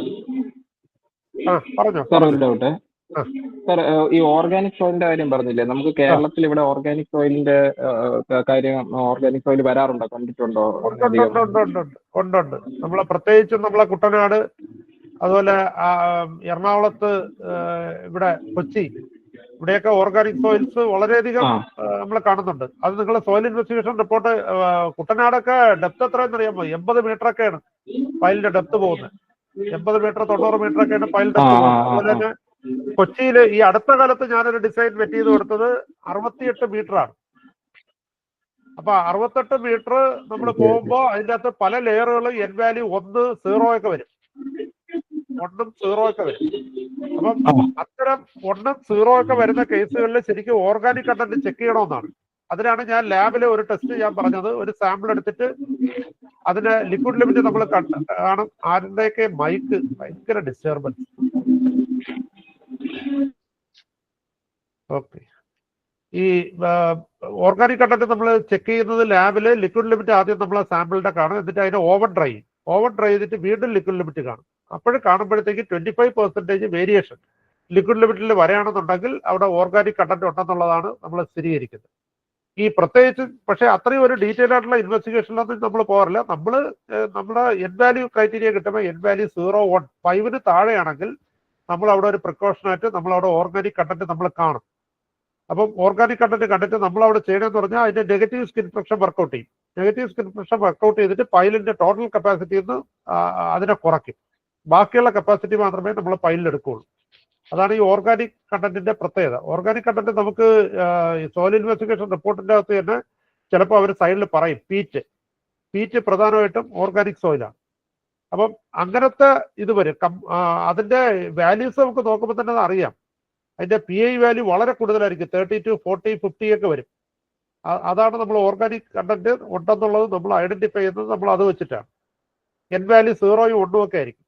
0, 1, 2, 3 അങ്ങനെ ആയിരിക്കും N വാല്യൂസ്. അപ്പൊ അത് വരുമ്പോൾ നമ്മൾ ഓർഗാനിക് കണ്ടന്റ് ആണെന്നുള്ളത് നമ്മൾ മനസ്സിലാക്കും. എന്നിട്ട് അതിന്റെ പ്രിക്കോഷൻ നമ്മൾ ഫയൽ കപ്പാസിറ്റിയിൽ എടുക്കും. ഓക്കെ സർ, അത് ഫയല് തന്നെയാണ് നമ്മൾ കൊടുക്കേണ്ടത്, അല്ലാതെ നമ്മൾ സ്റ്റെബിലൈസിങ്ങോ അല്ലെങ്കിൽ വേറെ എന്തെങ്കിലും അല്ലെങ്കിൽ റീപ്ലേസ് ചെയ്യാനോ? ചിലപ്പോൾ നമ്മൾ ബ്ലോക്ക് സ്ട്രെങ്തനിങ് നമ്മൾ ചെയ്യാറുണ്ട്. ചെറിയ ബിൽഡിംഗ് ഒക്കെ ആണെന്നുണ്ടെങ്കിൽ ബ്ലോക്ക് ആയിട്ട് നമ്മൾ സ്ട്രെങ്തൻ ചെയ്യും. അതിന് നമ്മൾ കോക്കനട്ട് പോൾസ്, എപ്പോഴും വെള്ളത്തിന്റെ അടിയിലാണെന്നുണ്ടെങ്കിൽ കോക്കനട്ട് പോൾസ് കൊടുക്കാം, അല്ലാന്നുണ്ടെങ്കിൽ ബാംബു പോൾസ് കൊടുക്കാം. അങ്ങനെയൊക്കെയുള്ള കേസിൽ ഒരു ബ്ലോക്കായിട്ട് അതിനെ നമ്മൾ ഡെവലപ്പ് ചെയ്തെടുക്കും. അപ്പൊ ആ ബ്ലോക്ക് ഫെയിലൂർ, അപ്പം അതിന്റെ ബേസിൽ പോകുമ്പോഴത്തേക്ക് ഒരു ടോട്ടൽ ഏരിയ ആയിരിക്കും പിന്നെ ലോഡ് ഡിസ്ട്രിബ്യൂട്ട് ചെയ്യുന്നത്. അതുകൊണ്ട് നമുക്ക് ഈ പറയുന്ന സെറ്റിൽമെന്റ് ക്രൈറ്റീരിയ കുറേ നമുക്ക് അഡ്രസ് ചെയ്ത് പോകാൻ പറ്റും. അപ്പൊ അങ്ങനത്തെ കേസുകൾ നമ്മൾ ചിലയിടത്തൊക്കെ നമ്മൾ കൊടുക്കുന്നുണ്ട്. എനിക്ക് തോന്നുന്നു ഈ അടുത്ത കാലത്ത് ഞാൻ പത്തനംതിട്ടയാണോ ഒരു ഡിസൈൻ ഞാൻ കൊടുത്തിട്ടുണ്ട്. അത് നമ്മൾ കോക്കനട്ട് പോൾസ് അടിച്ച് ഒരു ബ്ലോക്കായിട്ട് അതിനെ ഡെവലപ്പ് ചെയ്തിട്ട് അതിന്റെ പുറത്ത് കൺസ്ട്രക്ഷന് വേണ്ടിയിട്ടാണ്. ഒരു അംഗൻവാടിയുടെ എന്തോ ഒരു കൺസ്ട്രക്ഷൻ അങ്ങനെ ചെയ്യാറ്. കോക്കനട്ട് പൈൽ ചെയ്യുമ്പോൾ അത് കുറെ നാൾ കഴിയുമ്പോൾ ലീക്ക് ആവുമല്ലോ. അങ്ങനെ ആകുമ്പോൾ അതിന്റെ സോയിൽ അതാണ് ഞാൻ എപ്പോഴും പറയുന്നത്. കോക്കനട്ട് പോൾസ് നമ്മൾ ഉപയോഗിക്കണമെങ്കിൽ എപ്പോഴും നമ്മൾ മനസ്സിലൊരു ചോദ്യം ചോദിക്കണം, ഇത് എപ്പോഴും വെള്ളത്തിന്റെ അടിയിൽ കിടക്കുമോ? എപ്പോഴും വെള്ളത്തിന്റെ അടിയിൽ കിടക്കണമെങ്കിൽ മാത്രമേ നിങ്ങൾ കോക്കനട്ട് പോൾസ് നിങ്ങൾ ഇത് റെക്കമെൻഡ് ചെയ്യാൻ പാടുള്ളൂ. ഇല്ലാന്നുണ്ടെങ്കിൽ ഏറ്റവും നല്ലത് ഒന്നുകിൽ മൈക്രോ പൈൽ.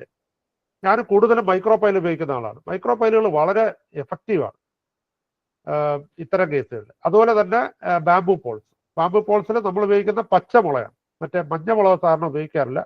പച്ചമുളയാണ് നമ്മൾ കൂടുതലും സോയിൽ സ്റ്റെബിലൈസേഷന് വേണ്ടി ഉപയോഗിക്കുന്നത്. അതിനെ നമ്മൾ എന്നിട്ട് നിങ്ങൾക്ക് ഒരു ചെറിയ അംഗൻവാടിയാണ് കൺസ്ട്രക്ട് ചെയ്യണമെന്നുണ്ടെങ്കിൽ അതിനൊരു ബ്ലോക്കായിട്ട് നമ്മൾ ഡെവലപ്പ് ചെയ്തെടുക്കും. എത്രയാണോ അംഗൻവാടിയുടെ ടോട്ടൽ പ്രഷർ നമ്മൾ വർക്കൗട്ട് ചെയ്യുമ്പം അതിനൊരു തമ്പ് റൂളുണ്ട്. ഇത് ലോഡ് ബെയറിംഗ് വാളുകളാണെന്നുണ്ടെങ്കിൽ ഒരു ഫ്ലോറിന് നമ്മൾ 30 kN/m എന്നിട്ട് ഒരു ക്രൈറ്റീരിയ എടുക്കുക. അപ്പൊ ടോട്ടൽ ലോഡ് എത്രയെന്നുള്ളത് നമുക്കറിയാം. ഈ ടോട്ടൽ ലോഡ് താഴത്തെ സോയിൽ വീക്ക് ക്രൈറ്റീരിയയിൽ എത്ര SPC നമ്മൾ അത് വർക്കൗട്ട് ചെയ്യും. അത് വർക്കൗട്ട് ചെയ്തിട്ട് ആ SPCയിലേക്ക് കൊണ്ടുപോകാനായിട്ട് എത്ര ബ്ലോക്ക് ഏരിയ നമ്മൾ ഇതിൻ്റെ അകത്ത് ഡെവലപ്പ് ചെയ്യണമെന്ന് നോക്കും. അത്രയും ബ്ലോക്ക് ഏരിയയിൽ നമ്മൾ ഈ കോക്കനട്ട് പോൾസോ ബാംബു പോൾസോ അല്ലെങ്കിൽ മൈക്രോ പോയിലോ വെച്ച് നമ്മൾ സ്ട്രെങ്തൻ ചെയ്യും. എന്നിട്ടാണ് നമ്മളത് ചെയ്യുന്നത്. അതിനൊരു ഡിസൈനും കാര്യങ്ങളും ഒക്കെ ഉണ്ട്. അതിൽ നിന്ന് സാറേ എണ്ണം അറിയാവുന്നത് സ്പേസിംഗ് അതിന് നമ്മൾ എടുക്കണേന്ന് പറയുന്നത് ഒരു തമ്പ് റൂൾ എന്ന് പറയുന്നത് ഒരു 8 അടി നീളമുള്ള ഒരു 8 അടി നീളമുള്ള ഒരു ബാംബു പോള് ഒരു 50 kg ലോഡ് എടുക്കും. 8 അടി നീളമുള്ള ഒരു ബാംബു പോള് 50 kg ലോഡ് എടുക്കും. ഇനി ഒരു 8 അടി നീളമുള്ള ഒരു കോക്കനട്ട് പോളാണെന്നുണ്ടെങ്കിൽ അത് 100 kg ലോഡ് എടുക്കും. ഇത് രണ്ടും ഒരു തമ്പ് റൂളാണ്. അപ്പൊ ഈ തമ്പ് റൂൾ വെച്ചിട്ടാണ് നമ്മൾ എത്ര ബാംബു പോൾ ഇതിൻ്റെ അകത്ത് കൊടുക്കണം, ഇത്ര ലോഡ് സോയിലിലേക്ക് ട്രാൻസ്ഫർ ചെയ്യണമെന്നുണ്ടെങ്കിൽ എത്ര ബാംബു പോൾസ് വേണം. അപ്പൊ അതിൽ 2 അഡ്വാൻറ്റേജ് ആണ്. ഒന്ന്, ഈ ബാംബു പോൾ തന്നെ ലോഡ് സോയിലിലേക്ക് ട്രാൻസ്ഫർ ചെയ്യും. രണ്ടാമതുള്ളത്, നമ്മളൊരു വലിയ ബ്ലോക്കായിട്ട് ഈ നമ്മുടെ കൺസ്ട്രക്ഷൻ ആ ബിൽഡിങ്ങിന്റെ താഴത്തെ സോയിലിനെ വലിയൊരു ബ്ലോക്കായിട്ട് നമ്മൾ സ്റ്റെബിലൈസ് ചെയ്തെടുക്കുകയാണ്. ആ ബ്ലോക്കായിരിക്കും പിന്നെ താഴെ ലോഡ് അപ്ലൈ ചെയ്യുന്നത്. അപ്പൊ ഇൻഡിവിജ്വൽ ലോഡ് അല്ലാത്ത കാരണം അവിടെ ലോഡിന്റെ ഇന്റൻസിറ്റി താഴത്തെ ലെവലിൽ ചെല്ലുമ്പോൾ കുറയും. അപ്പൊ അതാണ് അതിന്റെ ശരിക്കും ഡിസൈൻ പ്രിൻസിപ്പിൾ. സ്പേസിംഗും ഡിസൈഡ് ചെയ്യുന്ന അങ്ങനെ തന്നെയാണ്. എത്ര വേണോന്ന് നോക്കും. എത്ര വേണോന്ന് നോക്കിയിട്ട് നമ്മുടെ ടോട്ടൽ ഏരിയ ബ്ലോക്ക് ഏരിയ എത്രയാണെന്ന് നോക്കും. ആ ബ്ലോക്ക് ഏരിയ ഈ കപ്പാസിറ്റി കൊണ്ട് ഡിവൈഡ് ചെയ്യും. അപ്പൊ നിങ്ങൾക്ക് എത്ര എണ്ണം എന്നുള്ളത് കിട്ടും. ഇത് കൾവേർട്ടുകൾ ചെയ്യുമ്പോഴും നമ്മൾ ഈ പ്രിൻസിപ്പിളിൽ തന്നെയാണ് എത്ര ഇത് വേണോന്നുള്ളത് നമ്മൾ എടുക്കുന്നത്. ഞാൻ ഈ അടുത്ത കാലത്ത് ഞാൻ പറഞ്ഞില്ലേ, ഞാൻ ഈ ക്ലാസ്സിൽ തന്നെ പറഞ്ഞില്ലേ, ഇവിടെ വലിയ വിള ഒരു 11 മീറ്റർ പൊക്കമുള്ള ഒരു റീറ്റൈനിങ് വാള് നമ്മൾ ചെയ്തിട്ടുണ്ട്. അത് സ്റ്റെപ്ഡ് കാൻലിവർ വാളാണ്. അതിന്റെ ഫൗണ്ടേഷനിൽ ഗ്ലോബൽ ഫെയിലിയർ അഡ്രസ് ചെയ്യാനായിട്ട് കംപ്ലീറ്റ് കൊടുത്തിരിക്കുന്ന മുളയാണ്. കംപ്ലീറ്റ്, കാരണം അവിടെ ലോക്കലി അവൈലബിൾ ആയിരുന്നു. തൊട്ടടുത്ത് ഇഷ്ടംപോലെ മുള നിൽപ്പുണ്ട്. അതിനെ ഞങ്ങൾ വെട്ടി താഴെ അടിച്ചിട്ടാണ് അവിടുത്തെ ഗ്ലോബൽ ഫെയിലിയർ നമ്മൾ അഡ്രസ് ചെയ്തത്. അപ്പൊ അവിടെ നമ്മൾ എത്ര സ്പേസിംഗ് വേണം എന്നുള്ളത് നമ്മൾ ഈ ക്രൈറ്റീരിയയിലാണ് നമ്മൾ എടുക്കുന്നത്. അവിടെ എത്ര ലോഡ് ട്രാൻസ്ഫർ ചെയ്യണോ ആ ലോഡ് അവിടുത്തെ സോയിലിന്റെ ഇത് നോക്കിയിട്ട് നമ്മൾ എത്ര സ്പേസിംഗ് വേണം എന്നുള്ളത് നോക്കിയിട്ട് മൊത്തത്തിൽ ആ ഏരിയയിൽ നമ്മൾ മുള അടിച്ചിട്ടുണ്ട്. ആ മുളയാണ് ശരിക്കും ആ റീറ്റെയിനിങ് വാളിനെ പിടിച്ചു നിർത്തുന്നത്. പ്രത്യേകിച്ചും ഈ അൾട്ടർനേറ്റ് ഡ്രൈയിങ് ആൻഡ് ഈ ഫ്ലക്ച്വേഷൻ, വാട്ടർ ടേബിൾ ഫ്ലക്ച്വേഷൻ പറഞ്ഞ റിവർ പോലത്തെ സ്ഥലങ്ങളിൽ ഗ്ലോബൽ ഫെയിലിയർ അഡ്രസ് ചെയ്യാനായിട്ട് ഏറ്റവും നല്ലതാണ് ഈ മുള, മൈക്രോ പൈൽസ്, ഇങ്ങനെയുള്ള കാര്യങ്ങൾ. മൈക്രോ പൈലിന്റെ പടം ഞാനിപ്പോ കാണിച്ചു തരാം. ഞാനിപ്പോ ഒരു സെക്കൻഡ്.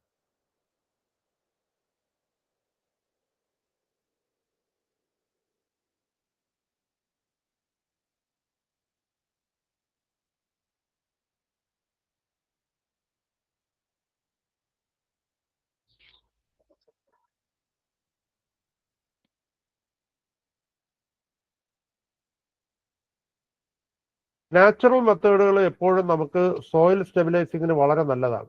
ഇത് ഞങ്ങൾ തൃശ്ശൂർ ഒരു റിട്ടേണിംഗ് വാള്, ഇതും 10 മീറ്ററോ 9 മീറ്ററോ എന്തോ പൊക്കമുണ്ട്. അതിൽ നമ്മൾ സോയില് കൺസോൾട്ടേഷൻ സെറ്റിൽമെന്റ്സ് ഉണ്ടാവാതിരിക്കാനായിട്ട്, കാരണം സോയിൽ ഈ 9 മീറ്ററും നമ്മൾ ഫ്രഷ് ആയിട്ട് ഫില്ല് ചെയ്തതാണ്.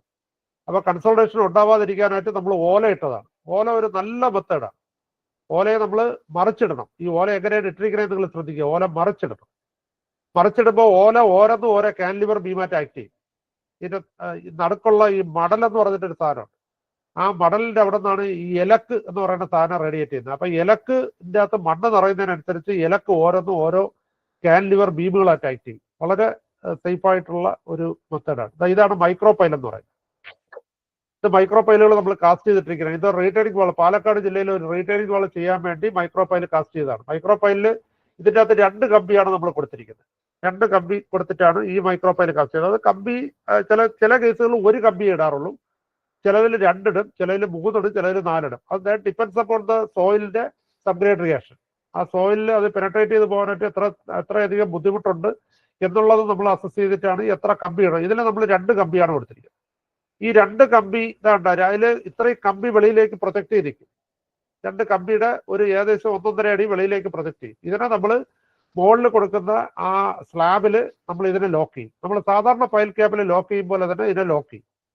ലോക്ക് ചെയ്യുമ്പോൾ അത് വളരെ സ്ട്രോങ് ആണ്. അതായത് പാലക്കാട് റീറ്റെയിനിങ് വാൾ വളരെ എൻ വാല്യൂ 0, 1 വരുന്ന കേസിൽ വരുന്ന ഒരു റീറ്റെയിനിങ് വാളാണ്. അതിന് മൈക്രോ പൈൽ അടിച്ചിട്ട് ചെയ്തിരിക്കുന്നതാണ്. ഇതാണ് മൈക്രോ പൈൽ കാസ്റ്റ് ചെയ്തിട്ടിരിക്കുന്നത്. അവിടെ നിന്ന് ഇതിനെ വെച്ചിട്ട് ഇതുപോലെ ഒരു സ്ലാബ്, അതിന്റെ മുകളിൽ ഒരു ബെൽറ്റ് കാസ്റ്റ് ചെയ്യും.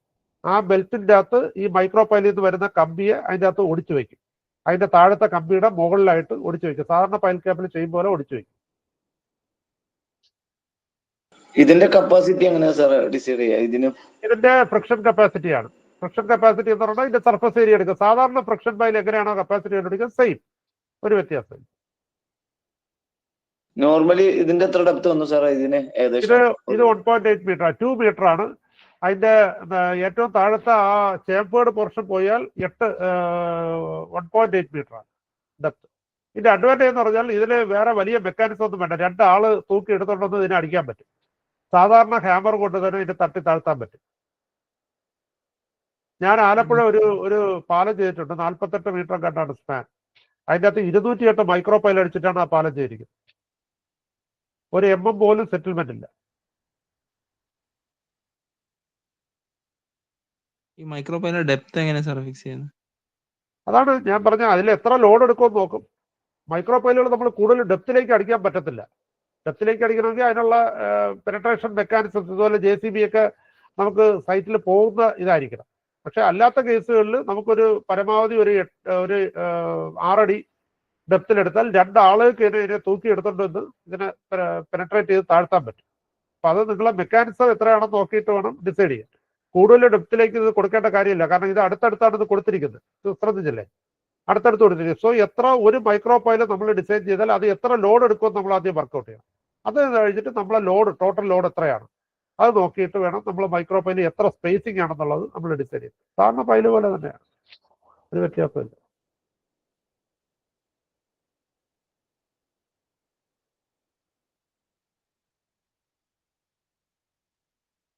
ഓക്കെ, ഇനി എന്തെങ്കിലും ഡൗട്ട്സ് ഉണ്ടോ? അല്ലെങ്കിൽ നമുക്ക് വൈൻഡപ്പ് ചെയ്യാം.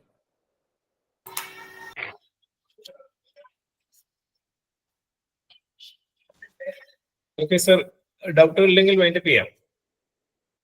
Manisha. Okay sir, it was A very informative session sir.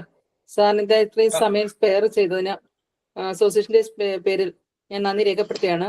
ഇനിയും പക്ഷേ സാർ പറഞ്ഞ പോലെ ക്ലാസ്, പൈൽ ഫൗണ്ടേഷന്റെ ക്ലാസ് എത്രയും പെട്ടെന്ന് അറേഞ്ച് ചെയ്യാനുള്ളത് ചെയ്യാം. ഇപ്പൊ ഇന്ന് തന്നെ എല്ലാവർക്കും സംശയങ്ങൾ തീർന്നിട്ടില്ലെന്ന് തോന്നുന്നു. ടൈം ആയതുകൊണ്ടാണ് ഇങ്ങനെ ആയത്. ഇനിയും ഡൗട്ട്സ് ഉണ്ടോ? അപ്പൊ ഇതിൽ തന്നെ കൂടുതൽ ഡീറ്റെയിൽഡ് ക്ലാസ് നമുക്ക് അറേഞ്ച് ചെയ്യാൻ നോക്കാം sir. Okay, very much thank you. Okay, thank you. Thank you sir. Thank you sir. Thank you.